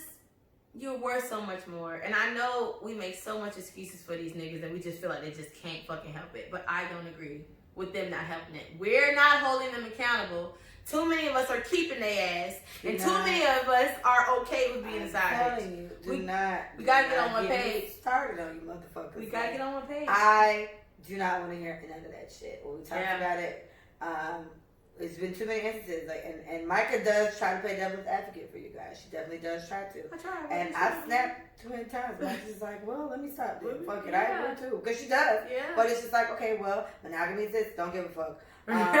Well, you know, threesomes, don't give a fuck. Yeah. It's just like, no, there's no excuse. You signed up for this, do it. Yeah. That's it. So, Period. yeah, man, if y'all don't want to know, fine, but, you know, help us out. All right, last thing we'll talk about is something that Mike came up with. She called me. Lately, that's what we do now. When we think of a good topic, we call each other, talk about it, and it comes up. So I was going to save it for another episode, but since I've taken a few things out, this could apply, and it does blink. It does match up. Men don't know how to date. Right? They don't. Think about that. Men do not know how to date. I mentioned it to Sasha last night. We were out because Micah gave this riveting thesis. And I think you should go ahead, explain to the people. So, ladies, listen to me. Ladies. Right. Ladies. You two can't hear Women, me. ladies. Women people. Women people. Lady people. Lady persons. Y'all, I have come to the conclusion that men do not know how to date. I was talking to one of our friends, and she was explaining their dating situation, which definitely sounded like my dating situation when I was single. Niggas don't know how to treat women that they're casually dating. Casual is the word that I throw in because there's more than one woman that he's dating. And if you're dating someone, you're not in a relationship.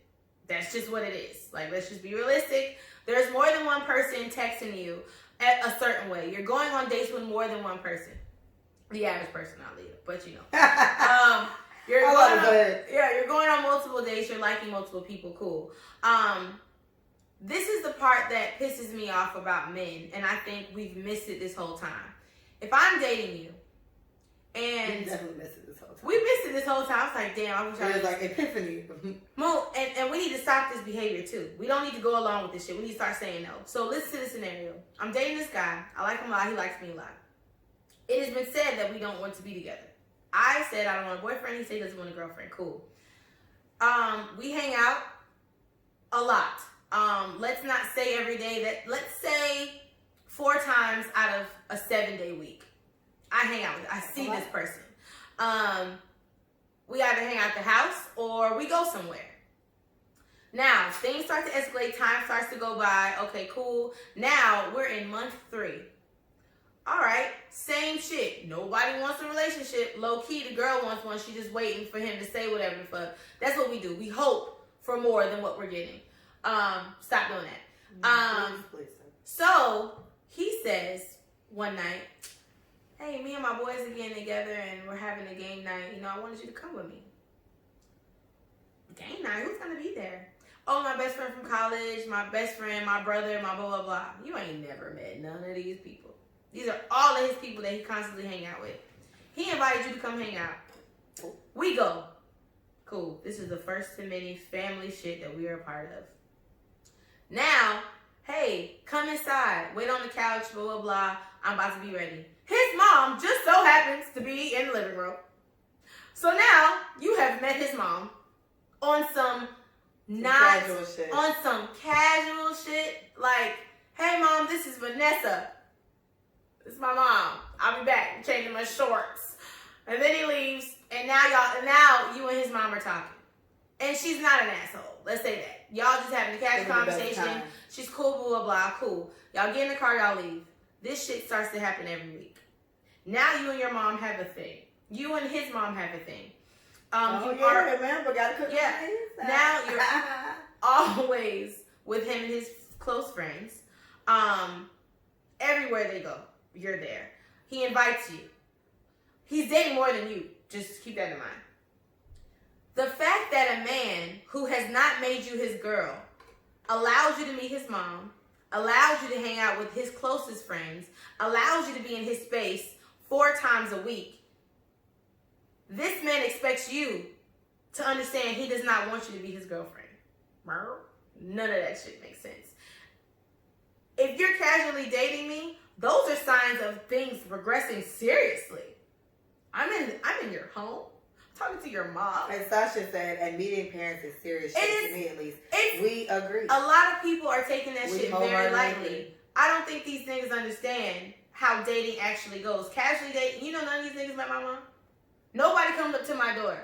When I was dating, I'll meet you there or I'll meet you outside. You're not coming to my door. Things have changed traditionally when it comes to that. Nobody comes to the door to meet your mama. My mom made me do that at 16.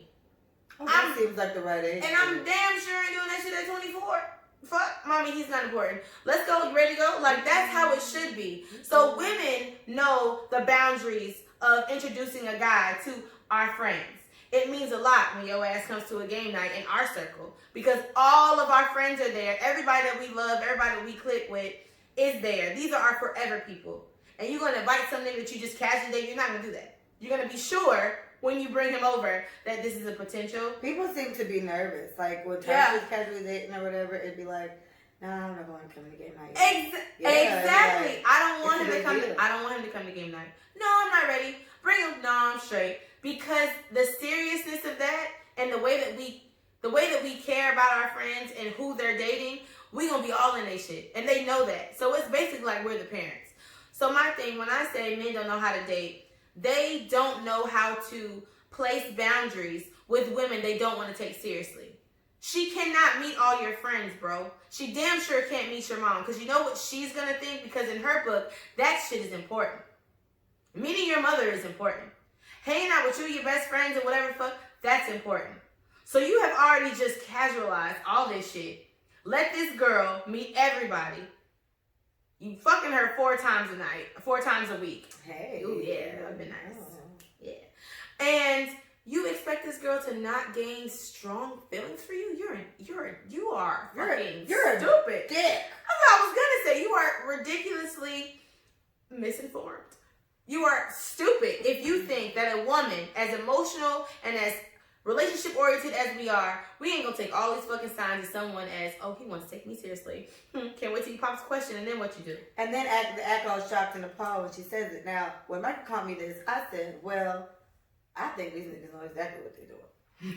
I don't think it's just... Yes, we love to say men are dumb and men are simple creatures. And to be fair, they are very simple. But I don't think at all that they just don't know what they're doing. I think they know exactly what the fuck they're doing. I think. To keep you around? Yes. I think it's... Well, I enjoy hanging around with Micah. It's a beautiful bitch. Right? And even though I'm fucking Sasha and Paige and Tarsha too, I fuck with them too, Micah's my favorite. She's my favorite. And Micah gets along with my friends so well. So funny. Yeah, and the guys like her. You know, she went over better than the other ones. Or if he didn't bring the other ones around. I just like this one the most. She's my favorite. She's my favorite. We're gonna bring her around. And in all fairness, a lot of men have a tendency to like all the perks that come in relationships without having to have a relationship. Mm-hmm.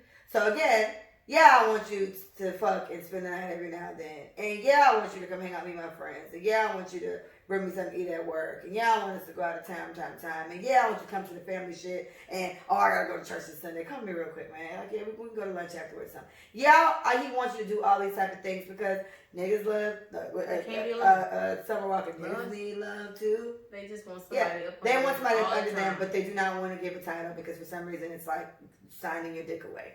So they don't want to do that. So they know exactly what they're doing. If she's gonna let me do it, I'm gonna do it. Michael gonna come out and shit. Come hang out with us. I enjoy your company. I like you around. Until it's I want to say, whoa, hey, why do you? Whoa there. Didn't say I wanted that. What made you think? Punch in the arm. Yeah, champ. Little buddy. Pal. Why do you think I wanted to lock it down? So I think it's that, and then what they do is they'll say, I don't relationship. And then do all these lists of relationship-related things ridiculously, right? And then tell the girl fucking and then tell the girl, what the fuck? Why the fuck? Why would you think that? Just because we're fucking raw? Why did you think I wanted to do that? Just because you met my great grandma at her 90,000th birthday? And she said that she thought you were the one. I was great, and I told you that. What? Why did you think I wanted to be with you? You crazy bitch. Yeah, you're insane. Yeah. So I think these niggas know exactly what they doing. Fuck y'all. Like whatever, bro. Like I don't get it. Sick of these niggas, bro. Like, I don't get it. And like I said, so when I was telling Leah about the situation, I was talking to the guy that's similar to one of our friends. He would emote to me all the time. Literally. Just like this, like hates strong. Oh, your light went out. Uh-oh. Hold on. I think that implies it's not recording. Did it just go out? Yes. Good save. Hold on, people. Michael, sing a song. Oh, on that day. Oh, it's still recording, but... Your flash just went off. I'll be at home, you know. Why did the flash go off? All night. And... I remember one time.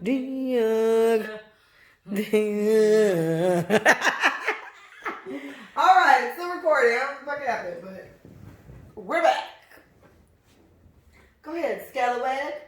So yeah, he would emote to me all the time. He would say things like, "Wow, like I can really see myself with you." Fuck you.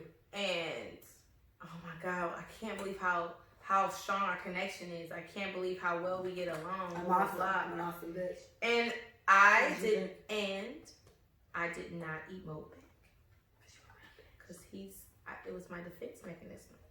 So when he would say that, I was like, "Really? What makes you feel that?" That's how you get niggas. You just ask them why they say what they did, so you don't have to. Because sometimes they be all in their feelings. They just say shit. Oh, really? Why? Yeah. They don't expect that. They expect you to say that. They expect you to say something back. And I really feel the same way because the way when you call my name, F that nigga. I know enough to know I ain't supposed to be doing this shit back. Not until you mine. So when I actually was like, oh, you know what made you feel like? What do you mean? And he would say, because the way you look at me, the way you da da da. I'm like, for real?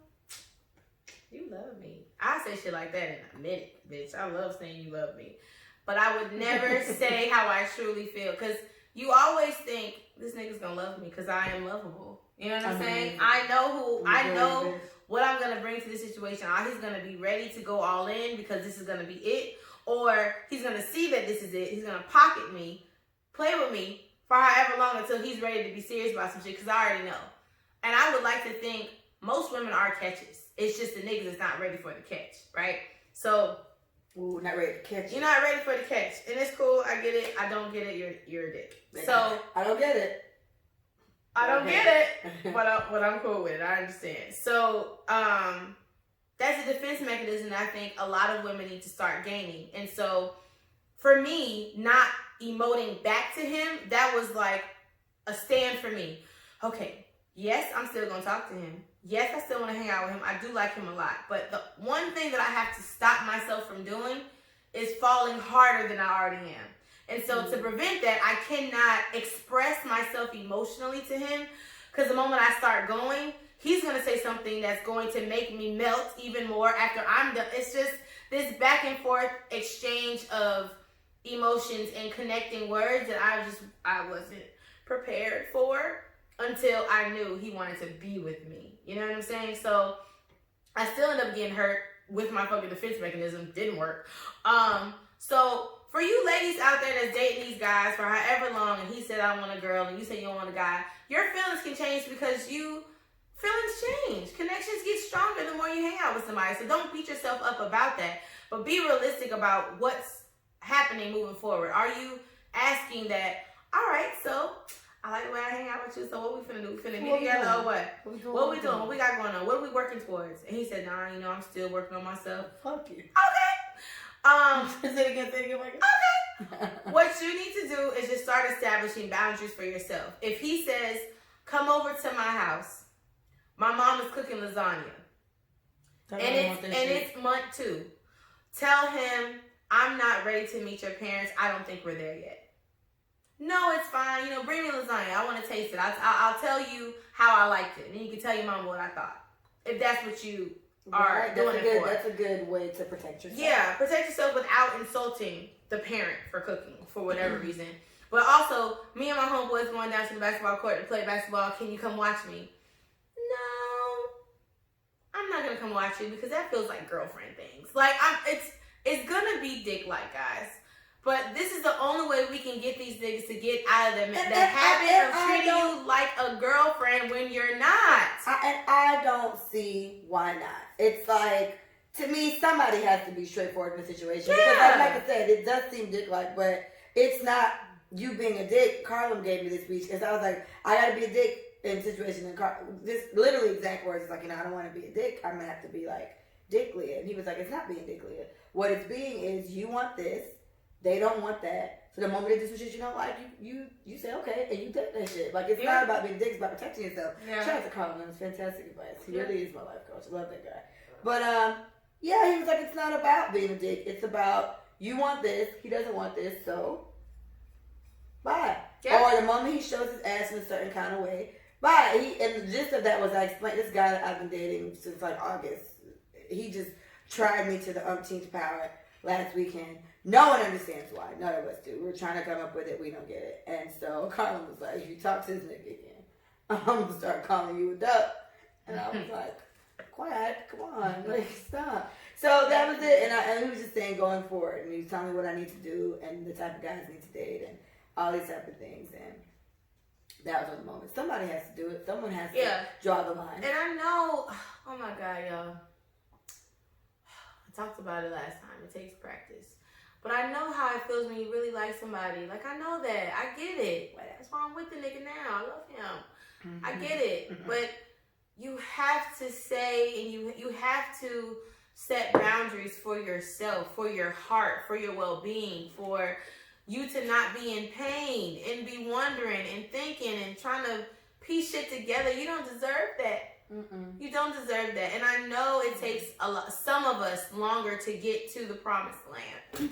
Okay? I totally understand. So I'm not saying this shit is an overnight success, but what I am saying, you need to start being vigilant about the way you want to be treated and the way that you want to date. It's not realistic for a nigga to want to meet, for a nigga that you're dating, for him to want to meet your parents. For him to want to meet his parents, or for you to stay the night at his parents' house. That's a no-go. Don't do it, right? You be in that situation, you eventually got to walk in the hallway to the bathroom. What if his mama is going to the kitchen at the same time? It's like, oh, hello. Like, don't. Shit, I've been there. Just don't, okay? It wasn't awkward for me. She was very nice. But at the same time, you have to set boundaries for how you want to be dated. Yeah. You gotta let these niggas know this is too far for me. Honestly, we're not even a thing. We're dating and I like you and all. But initially we said we didn't want relationships and this is giving me relationship vibes. If you gotta be like that, so he understands, that shit may turn him on even more. I was leaning towards he's gonna like that shit. He may actually like that you deny him. Niggas love to chase. They love and it may be a thing of like guys do kind of like, I think to some extent they do like you probably being as straightforward as you possibly can, because it's like, okay, this is one that I can't really fuck with. Because in all these conversations I've had with the guys I like, with Carlin for one, there was like one girl that he was like super faithful to. Like he said he didn't actually cheat on her ever. And he was like, I said, why? What was it about her that made you not cheat? And he was just like, because he knew if he fucked it up with her, he'd never get another chance. Like he knew if I fucked it up with her, she's never gonna fuck with me again. So this kind of goes into what we say. You almost gotta like scare this motherfucker into submission. I dare you. I triple dog dare you. Double dog dare. And then to me, this girl must have really put the fear of Jesus in him, because when guys cheat, in most cases they don't think we're gonna find out. So they think they're doing the best they can. So Carlin wasn't even running that type of risk. Like his nigga logic was like, no, I'm straight. Nah, I don't want no possibilities of it even being possible, of the possibilities with possibilities. Yeah, like he was making sure none of that shit happened. So it was just like, be straightforward. And what I've said to many people, one of my favorite dating advice lines is, you have to be willing to lose what you have in order to get what you deserve. Meaning, you have a good thing going with this guy, but you don't want him to get too comfortable with, buy the cow and you get the milk for free. So you gotta put your fucking goddamn foot down. Mm-hmm. And when you put your fucking goddamn foot down, if it does turn out that he doesn't like that you're not willing to play ball with him, then fuck him. Let him go, because you don't deserve that. You deserve a man that knows what it is he wants. And yes, I'm strictly talking to the men who do this shit, because in my experience, there's been a lot more of y'all doing it, not to me, but to everybody. All the women that I know have had situations like this, and it's just very unfortunate that you little assholes seem to think it's okay to do this to him. And you think it's okay because nobody's telling you no because they actually feel honored to meet your mama and your friends that you call your homeboys. It's too soon. Like, why are we doing that? And I would think of it like that. It ladies, just doesn't make sense. If you meet this guy, I said this to guys too. What is it? Why do you think you're so special? Think about it that way. If he was just dating another girl, and I've been talking to him for 2 weeks when we meet his mama, I would believe his mama meet all his bitches. Like, I'm not gonna automatically think he's doing it for me because I really touched his soul. No. His mom would probably meet all these bitches he talked to. So then it's just like, And I honestly recommend you not being close with his parents. I don't know why girls get so close with the parents. I could care less about building a relationship with your mom if we're just dating. I don't really care if she likes me. I don't know if I'm gonna be here or not. Yeah, I don't know. I'm not gonna be attached to that Uzi. I don't know. I've been here 3 days or something like that. That's what I'm on, and so I don't think it's necessary to build a relationship if I'm not even in one. Why am I getting to know your little brother and making sure your sister likes me, or if you're not mine? If you're mine, here's the effort, baby. But if I can't call you baby freely without feeling weird. Baby is my special word. That's what I'm saying. I stepped up and called the guy I was talking to baby twice. I was like, oh, you like him. He's called baby. You know what? Terry hates when girls call him that. Because he doesn't understand why they're calling him baby. And he specifically says, don't call me that.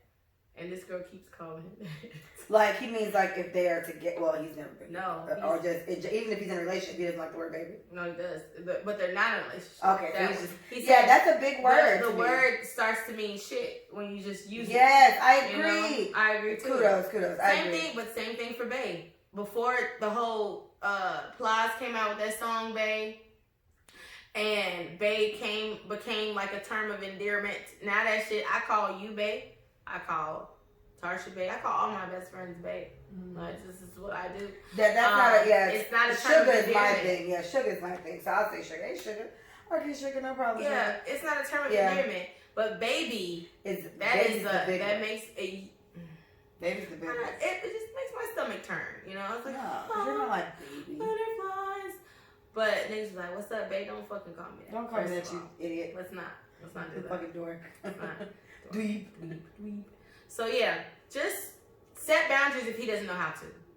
That's all I say. Yeah. So I feel like the guys are gonna have a hard time with this episode, and I'm gonna be honest. I don't care. I'm sick of your shit. I'm sick. Sick of these niggas. Sick of these niggas. Hire some help. Get rid of these niggas. I'm over it. Okay, I've had such weird experiences with dating for the 5 minutes I've been doing it that it's just like, you know what? I'm going to be 30 in about a month and a half. I think I'm just going to stop talking to males altogether. Just altogether for like the next 3 months. I think if I liked girls, this would probably be the experience, the moment when I turned gay. Like for however long. I think I'd dabble in the lady pool. Shut up. Yeah, I think I would. If this was it, this would have been the moment because I've never been this fed up. What I meant to tell you was, no matter how many times, a guy's wronged me or deceived me, whatever the case may be, I've always been so optimistic towards love and fighting guys, whatever. And it's like, no, I've never been like, nah, I never want to love again. I'm like, no. I'm so open to it. Fair. Yeah. It's changed, Micah. Like now I'm just like, fuck! Fuck this shit! Fuck it! Like now I'm just like, I'm over it. And now I'm just like, oh no, they've changed me. This is it. I've changed. Now I'm just like, there's no hope. Because I know, like I said, the guys that I have around me are just ridiculous. And even the ones, and these are my friends. And even my daughter's dad gave me the rundown. He's like, I'm telling you, like, you don't understand. No, nigga, I don't understand, man. What the fuck? And so he was even telling me, he's like, Leah, you're going to find somebody, okay? You're a great girl. You're definitely going to find somebody. You can't go into it with the mindset that all niggas ain't shit. I said, I've never gone to the mindset that all niggas ain't shit. Now I feel like all niggas ain't shit. So maybe my luck will turn. Because going in there thinking everybody was a decent guy, it's failed me. But you still went in not trusting. But I don't trust anybody. But that's what I'm saying. But you weren't. You weren't dumb about your shit. Like you weren't, oblivious. You weren't like trying not to see the signs. Then, you know what I'm trying to say? Then I believed that good guys still existed. I'm not saying Now. I don't believe they don't exist. I just believe They're probably few and already far gone. between. Yeah, and or they're pastors and deacons after 66 years of cheating. No, I know a few that are now they're decent guys because they found the Lord and that's their way. I don't got time for that shit. Like, I don't. All right, so ladies, we're with you, man. We got to stick together. And guys, just remember, if you can't think of anything else, what my daughter's dad told me yesterday, he told me this is advice to give one of my friends who every time he feels urges to cheat on his girlfriend all the time. He's like, here's what you tell him. He knows this guy from when we were dating. He's like, here's what you tell him. Tell him you are not going to feel this way tomorrow. Yeah, you're going to fuck and the nut ain't even going to really be worth it. It's just a nut. Like, it's easy to say that when your dick is not telling you, do it. Jump in the lady bond. You know, he was just like, it's hard to not listen to your dick. This is exactly what Manny said to me yesterday. And I was just like, I despise you. I really do. Like, if I didn't need my break space. But it was funny because he was just like, just tell him you're not going to feel that way tomorrow. So, guys, before you ruin your relationship, according to my daughter's father, his best advice is you're not going to feel this way tomorrow. So take it easy, man. Take it easy. Oh, that's beautiful. Let me in. All right, guys, this has been an episode of Let Us Say It For You. This episode was a little man heavy, and I meant every word. So, do fucking better, guys. Visit us at letassayitforyou.com. You can follow us at Let Us Say It For You on IG, at Let Us Say It For You, just the you on Twitter, and at Let Us Say It For You on YouTube. We appreciate you all. Black men, we love you anyway. Just love us back. Love us back. And mean it. You do eat. And black women set some standards here, okay? If we all agree, what they gonna do? They gonna have to change. That's the only way they gonna get the pussy. Boom. Right? All right. Thank you guys so much, Mikey. You're fantastic. Everyone tell us when you love them. Again, today we lost the great Kobe Bryant. Very sad. Now during this episode, we're probably gonna see it everywhere. So reality is gonna hit again, and it's gonna be a sad night. I've cried a couple times today. And I think it's going to get worse because people are really coming out now. So rest in peace to Kobe Bryant and his daughter and the other people on that plane. And prayers and well wishes to his family. Tell somebody you love them, guys. Black men treat us better. Women treat them better. Just love each other. Hug each other. You know. All right. Thanks so much, Michael. You're magical. You're magical. Okay, bye. Bye.